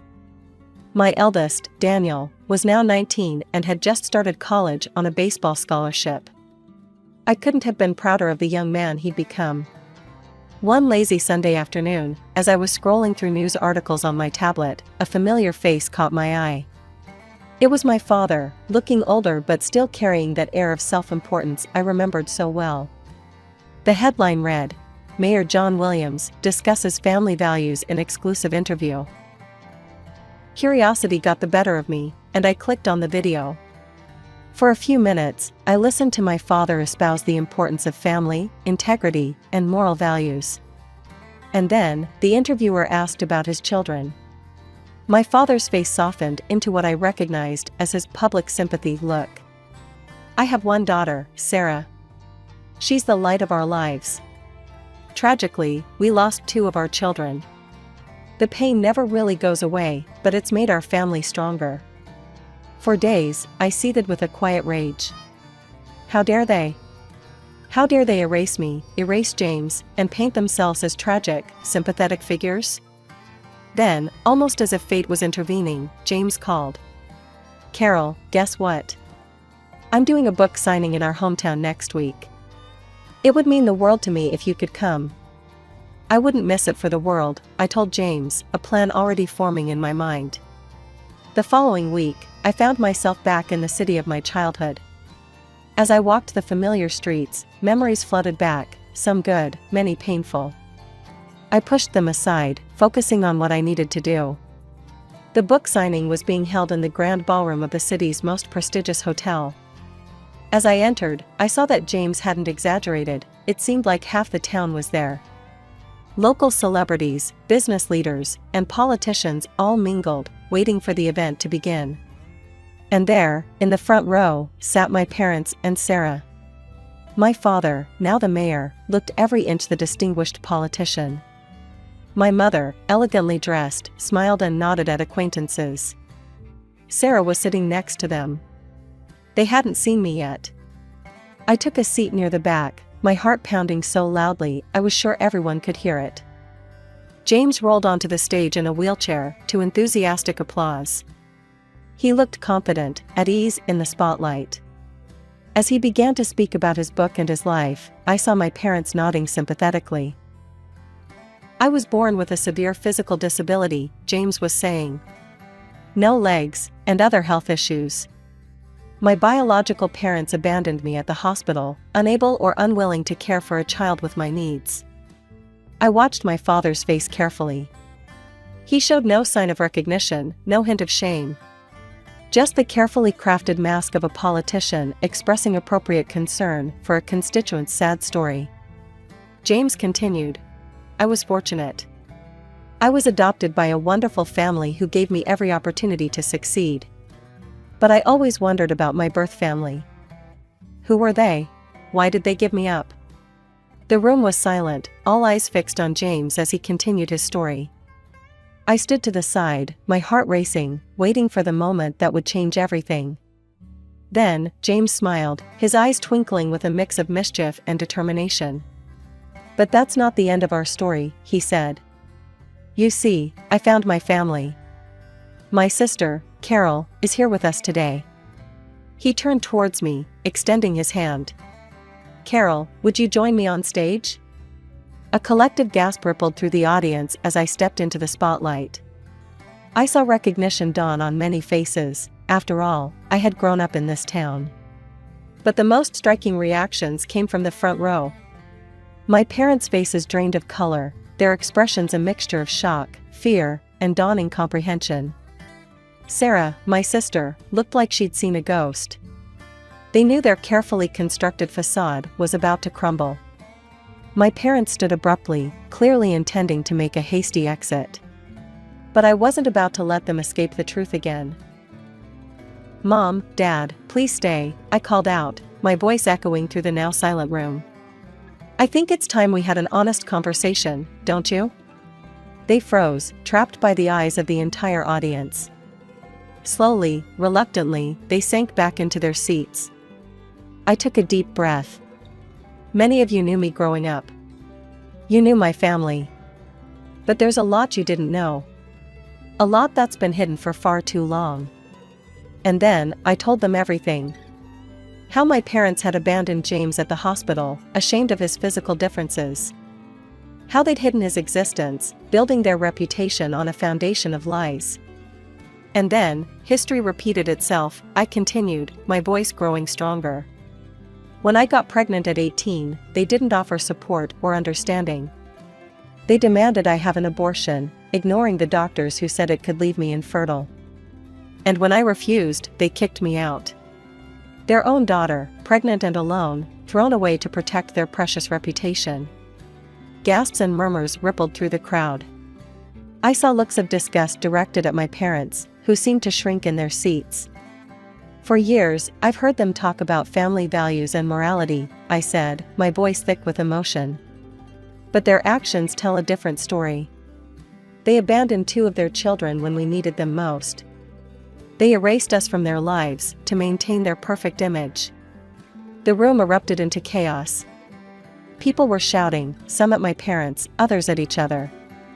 Journalists who had come to cover a simple book signing were now frantically taking notes or speaking rapidly into their phones. In the midst of the uproar, I locked eyes with my father. The man who had loomed so large in my childhood now looked small, defeated. My mother was openly weeping, while Sarah sat frozen, her face a mask of shock and confusion. In the days that followed, the story exploded. It was all over the local news, then national. My father's political career evaporated overnight. The man who had preached about integrity and family values was exposed as a hypocrite of the highest order. His position as mayor became untenable. He resigned within a week, citing personal reasons. But everyone knew the truth. The college where he had taught quickly distanced themselves, terminating his position. Amidst all the chaos, one thing became clear: my sister Sarah had made her choice. She stood firmly by our parents, refusing to acknowledge the truth of what they had done. "You've ruined everything," she hissed during a brief phone call. "Don't contact me again. You're dead to me, just like you're dead to Mom and Dad." But life has a way of throwing curveballs when you least expect them. A few days later, I received a call from a number I hadn't seen in over 20 years.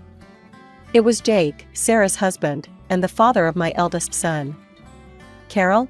His voice was hesitant, almost sheepish. "I've been thinking about us. About what happened. Sarah and we can't have children. And I thought, maybe we have a son together. We could be a family." I couldn't help but laugh. "Jake, you made your choice 20 years ago. You abandoned me when I was pregnant with your child. You married my sister. And now, just because you can't have children with her, you think you can come back to me?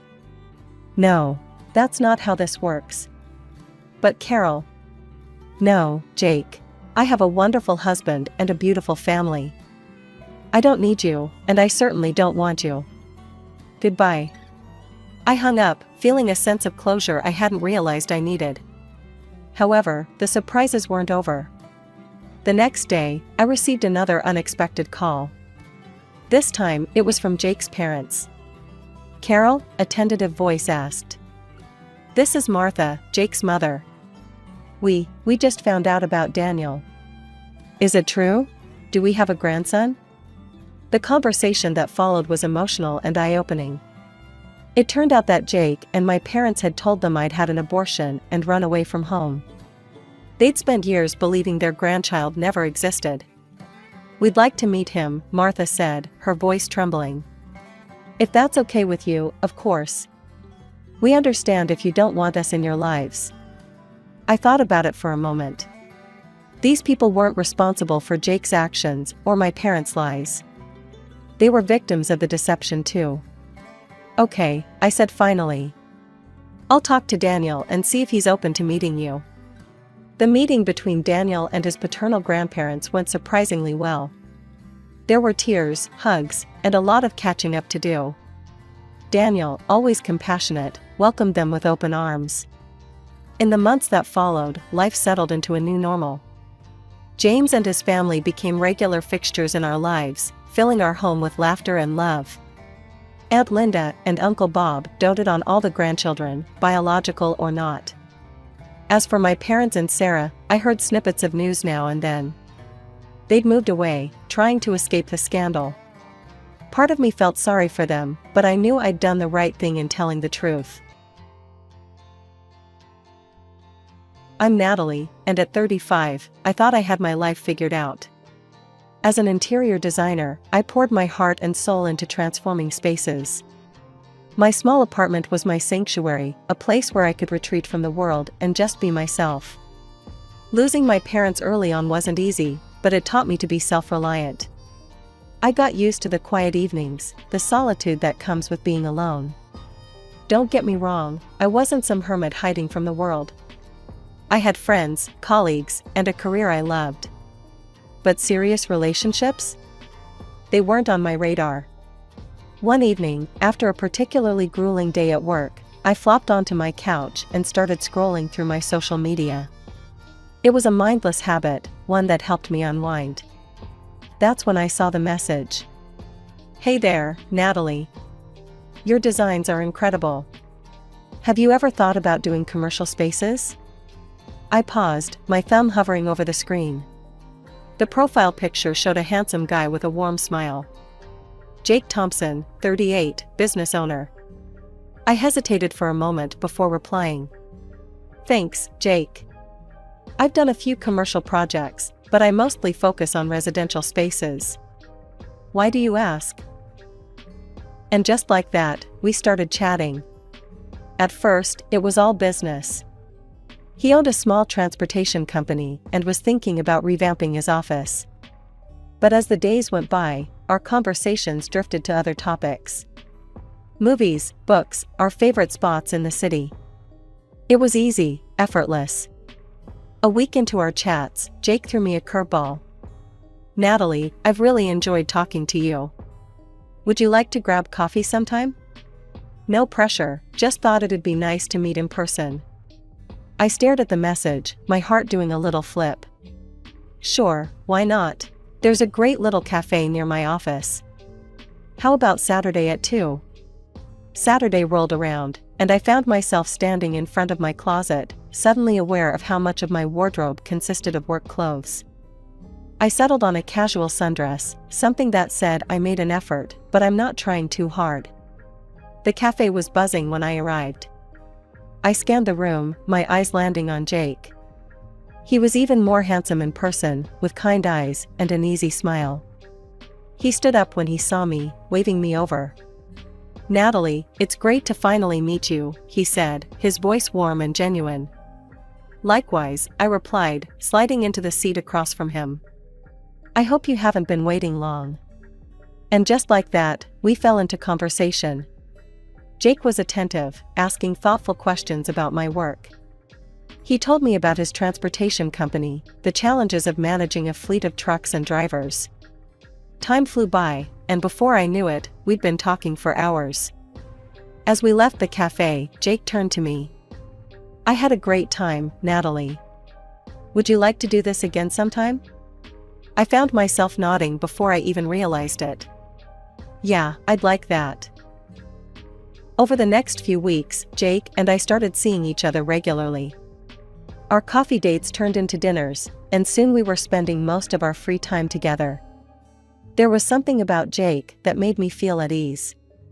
He was confident without being arrogant, smart without being condescending. As the months passed, our relationship deepened. Jake introduced me to his mother, Sarah, a kind woman in her 60s who had recently suffered a stroke. She lived with Jake in a modest house on the outskirts of town. "Mom, this is Natalie," Jake said, his arm around my waist. Sarah's face lit up. "Oh, Jake's told me so much about you. Come in, come in." Despite her condition, Sarah was warm and welcoming. We spent the afternoon chatting, and I found myself growing fond of her. It was clear that Jake was devoted to his mother, and seeing this softer side of him made me fall for him even more. As we were leaving, Sarah pulled me aside. "You're good for him, Natalie. I haven't seen Jake this happy in years." Her words stayed with me, warming my heart. For the first time in a long time, I felt like I was part of something bigger than myself. Our relationship wasn't without its challenges. Jake's work often kept him busy, and there were times when I felt like I was competing with his company for attention. But he always made time for me, surprising me with lunch dates or leaving sweet notes in my apartment. A year flew by in a whirlwind of love and laughter. On our anniversary, Jake took me to the same cafe where we had our first date. As we finished our meal, he reached across the table and took my hand. "Natalie," he said, his voice trembling slightly. "This past year has been the best of my life. You brought so much joy and love into my world. I can't imagine my life without you." My breath caught in my throat as he got down on one knee, pulling out a small velvet box. "Will you marry me?" Tears welled up in my eyes as I nodded, unable to speak. Jake slipped the ring onto my finger, and the cafe erupted in applause. As we left, hand in hand, I couldn't stop staring at the ring. It was beautiful, but more than that, it represented a future I never thought I'd have. We decided to have a small wedding, just close friends and family. Sarah was overjoyed, insisting on helping with the planning, despite her health issues. The day of the wedding was perfect. As I walked down the aisle, seeing Jake's face light up, I knew I had made the right decision. We exchanged vows, promising to love and support each other through whatever life threw our way. At the reception, Sarah pulled me aside, her eyes glistening with tears. "Welcome to the family, dear," she said, hugging me tightly. After the wedding, Jake and I decided to move into Sarah's house. It made sense, she needed care, and the house was spacious enough for all of us. I rented out my apartment, packing up my life into cardboard boxes with a mixture of excitement and trepidation. The first few months of marriage were blissful. Jake was attentive and loving, always ready with a kiss or a kind word. Sarah and I grew closer, bonding over our shared love of gardening and cooking. It felt like I had gained not just a husband, but a mother as well. Determined to help Sarah recover from her stroke, I hired a massage therapist and a therapeutic gymnastics coach. The improvements were slow, but steady. Within a few months, Sarah was walking normally, even starting to putter around in the garden and cook meals. As for Jake and me, we were in no rush to have children. We both wanted to focus on our careers and enjoy our time together. But as our first wedding anniversary approached, I noticed a subtle shift in Jake's behavior. He started staying late at work more often, citing issues with drivers or last-minute client requests. At first, I didn't think much of it. After all, running a business wasn't easy, and I often worked late hours myself. One Saturday morning, as I was enjoying my coffee and a good book, Jake announced he had to go into the office. "On a weekend?" I asked, surprised. He shrugged, not meeting my eyes. "Yeah, some paperwork I need to catch up on. Don't wait up for me, okay?" As he left, I felt a twinge of unease. But I pushed it aside, focusing instead on my plans for the day. It was Sarah who first voiced her concerns. We were in the kitchen, preparing dinner, when she broached the subject. "Natalie, dear," she began, her voice hesitant. "Have you noticed Jake's been working a lot lately? You should keep an eye on him, you know. Don't let him take you for granted." I turned to her, surprised. "What do you mean?" She sighed, looking suddenly older. "Men, sometimes they get restless. They forget what they have at home." Her words sent a chill through me. Was she speaking from experience? I wanted to ask, but something in her expression held me back. That night, as I lay in bed waiting for Jake to come home, Sarah's words echoed in my mind. For the first time, I allowed myself to consider the possibility that something might be wrong. When Jake finally crawled into bed in the early hours of the morning, I pretended to be asleep. He smelled of cigarette smoke and, was that perfume? My stomach churned, but I kept my eyes closed, my breathing steady. The next morning, I made a decision. I couldn't live with this uncertainty, this growing doubt. I needed to know the truth, whatever it might be. With shaking hands, I picked up my phone and searched for private investigators in our area. It felt wrong, a betrayal of trust, but the alternative, living with this gnawing suspicion, seemed worse. I found a highly rated agency and made an appointment for later that week. As I hung up, I felt a mix of relief and dread. Soon, I told myself, I would have answers. Whether I would like those answers was another matter entirely. The detective's office was small and cluttered, with files stacked haphazardly on every surface. The detective himself, a grizzled man in his 50s, introduced himself as Mike. I laid out everything, the late nights, the weekend work, the subtle changes in Jake's behavior. As I spoke, I felt a weight lifting off my shoulders. It felt good to voice my fears, to have someone listen without judgment. "All right," Mike said when I finished. "Here's what we'll do. We'll track his movements for a few weeks, see if we can establish a pattern. If he's up to something, we'll find out." 3 weeks later, my phone rang. It was Mike. "Mrs. Thompson, I think you should come to my office. I have some information for you." The drive to his office was a blur. My hand shook as I parked, and I had to take a moment to compose myself before going in. Mike was waiting for me, a thick file on his desk. His expression was grim. "I'm sorry, Mrs. Thompson," he began, and my heart sank. "But your suspicions were correct. Your husband has been unfaithful." He pushed the file towards me. With trembling hands, I opened it. Inside were photos, text messages, hotel receipts. Evidence of not one affair, but several. Jake had been seeing multiple women, juggling them with what appeared to be a carefully planned schedule. He's been meeting them at various hotels, Mike explained gently. Always on different days of the week. It seems he's been doing this for quite some time. I stared at the photos, unable to process what I was seeing. There was Jake, my Jake, with his arm around a blonde woman I'd never seen before. Another showed him kissing a redhead outside a restaurant. My stomach churned. I left Mike's office in a daze, the file clutched to my chest. As I drove home, tears blurred my vision. How could Jake do this to me? To us? What about our vows, our promises? When I pulled into our driveway, I saw that Jake's car wasn't there. Of course not. It was Thursday, according to Mike's report, that was his night with the blonde. Sarah was in the living room when I came in. One look at my face, and she knew. "Oh, Natalie," she said softly.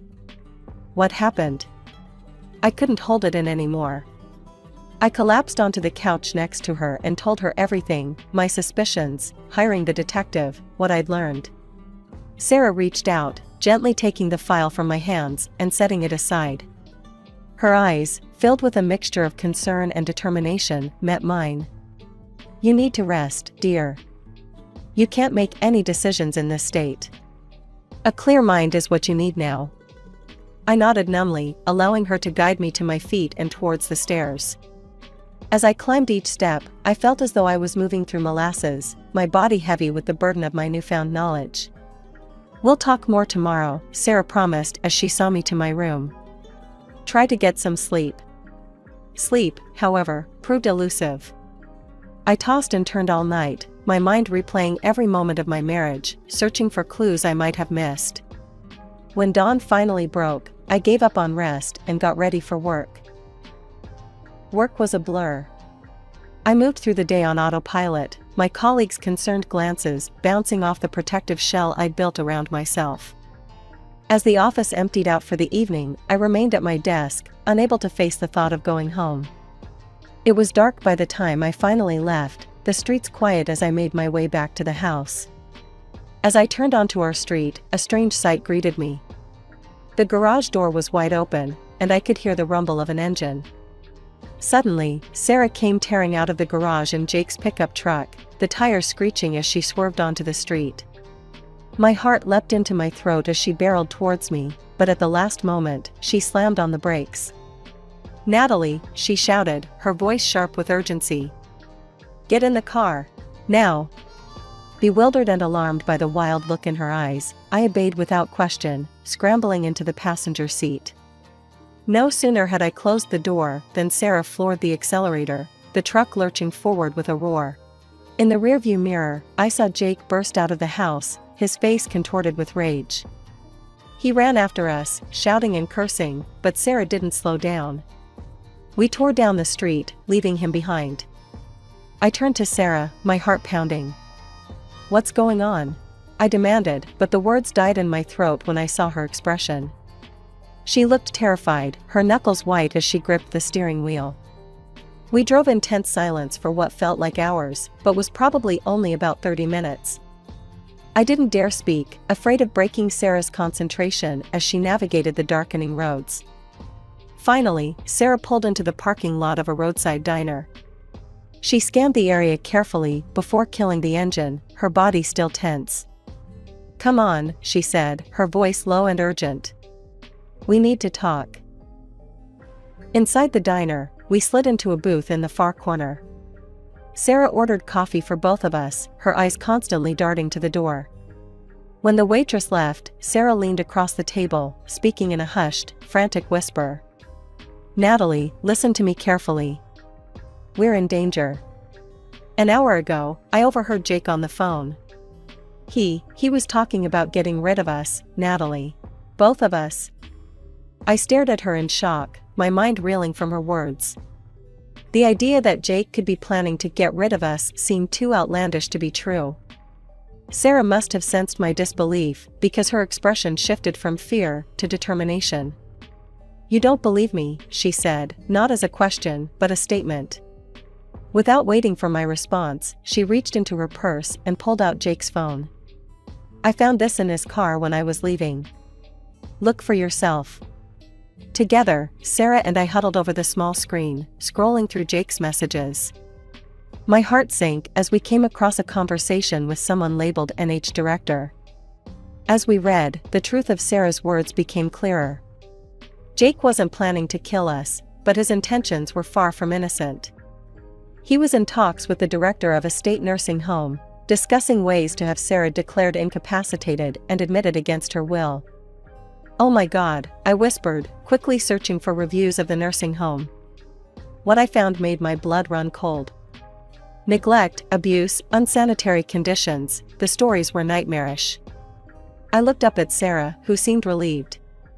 But as I read her some of the worst accounts, Sarah's relief turned to anger.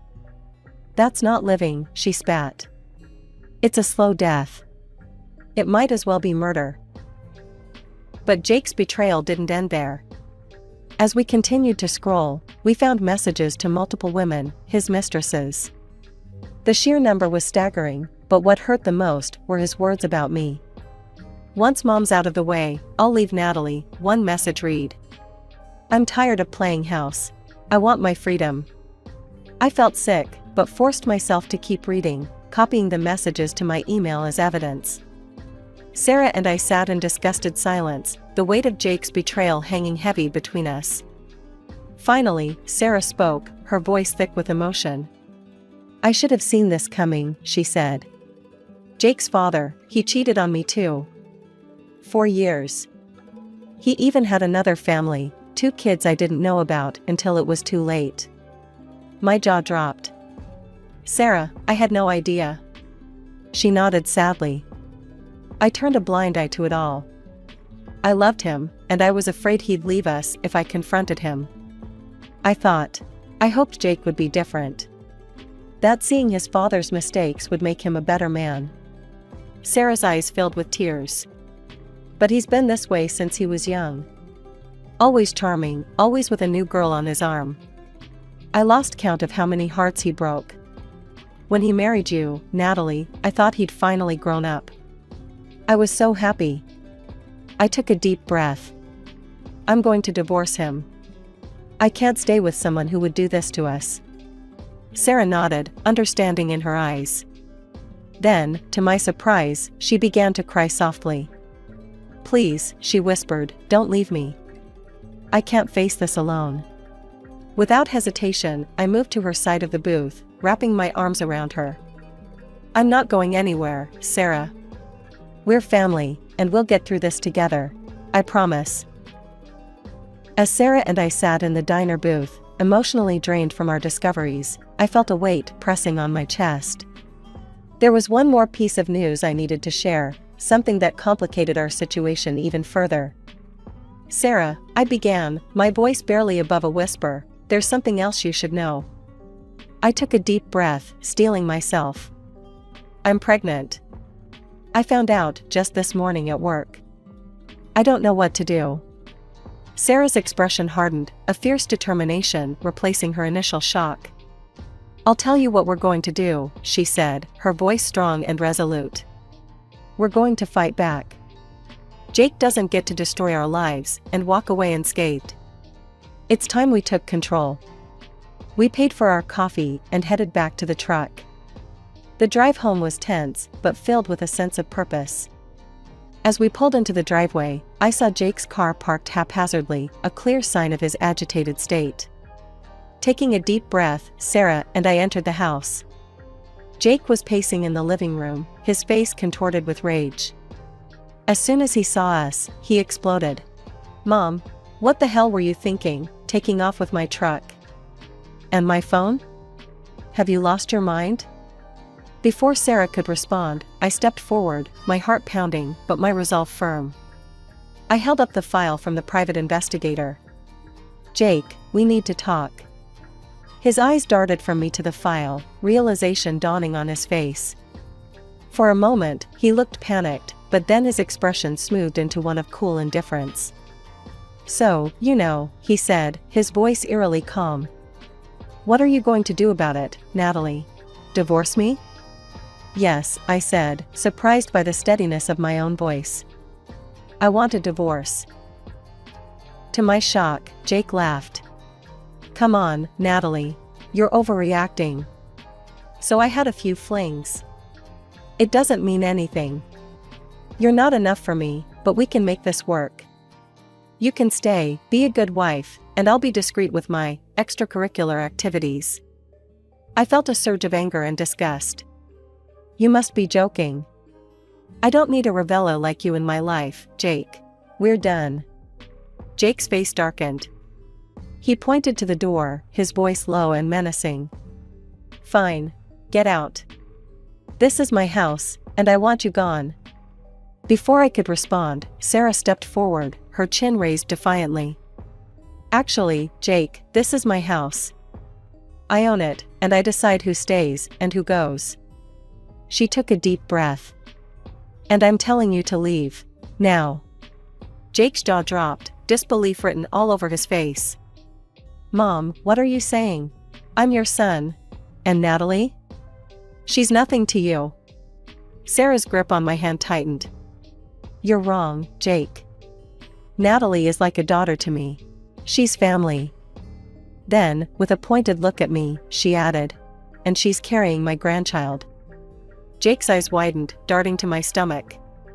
For a moment, hope flickered across his face. You're pregnant? Then I can't leave home. The baby needs a father. I shook my head, my resolve stronger than ever. This child doesn't need a father like you, Jake. We'll be fine without you. Sarah nodded in agreement. You heard her, Jake. It's time for you to go. We'll have the locks changed in the morning. Jake looked from Sarah to me, realization dawning that he had lost this battle. Without another word, he stormed upstairs, presumably to pack his things. As the sound of his angry footsteps faded, I turned to Sarah, overwhelmed by the events of the day. She pulled me into a tight hug, and I felt the tension begin to leave my body. The months following that fateful night were a whirlwind of legal battles, emotional turmoil, and new beginnings. The divorce proceedings were messy, as expected, but with the mountain of evidence we had gathered, Jake didn't stand a chance. I sat in the courtroom, my hand resting protectively over my growing belly, as the judge delivered her verdict. Jake's numerous infidelities, coupled with his attempts to manipulate Sarah's living situation, worked heavily in my favor. The judge's stern voice echoed through the room as she awarded me a substantial compensation package. Mr. Thompson, she said, her eyes boring into Jake, your actions have been reprehensible. This court finds in favor of Mrs. Thompson and orders you to pay compensation for emotional distress. I watched Jake's face contort with anger and disbelief. For a moment, I felt a pang of sadness for the man I thought I had married. But as I caught Sarah's supportive gaze from the gallery, I knew we had made the right decision. After the court proceedings, Sarah and I sat in her kitchen, our kitchen now, sipping tea and processing the day's events. I've made some changes to my will, Sarah said suddenly, sliding a document across the table to me. I skimmed the paper, my eyes widening as I realized what I was reading. Sarah, you can't. This is too much. She reached out, clasping my hand in hers. Natalie, you and that baby are my family now. Jake, he made his choices. I've disinherited him. The house, my savings, they're yours and my grandson's now. As my due date approached, Sarah and I spent our evenings preparing the nursery. One night, as we folded tiny onesies and arranged stuffed animals, Sarah turned to me with a serious expression. Natalie, she said, her voice soft but determined, I want you to know that we're going to raise this boy right. He's going to grow up to be a man who respects women, who understands the value of loyalty and honesty. I nodded, feeling a lump form in my throat. You're right. He won't have his father around, but maybe that's for the best. He won't have to see that negative example. Sarah's eyes misted over. I made mistakes with Jake. I let him see his father's behavior and didn't do enough to counteract it. But this time it'll be different. This little boy will grow up surrounded by strong women who won't tolerate disrespect or infidelity.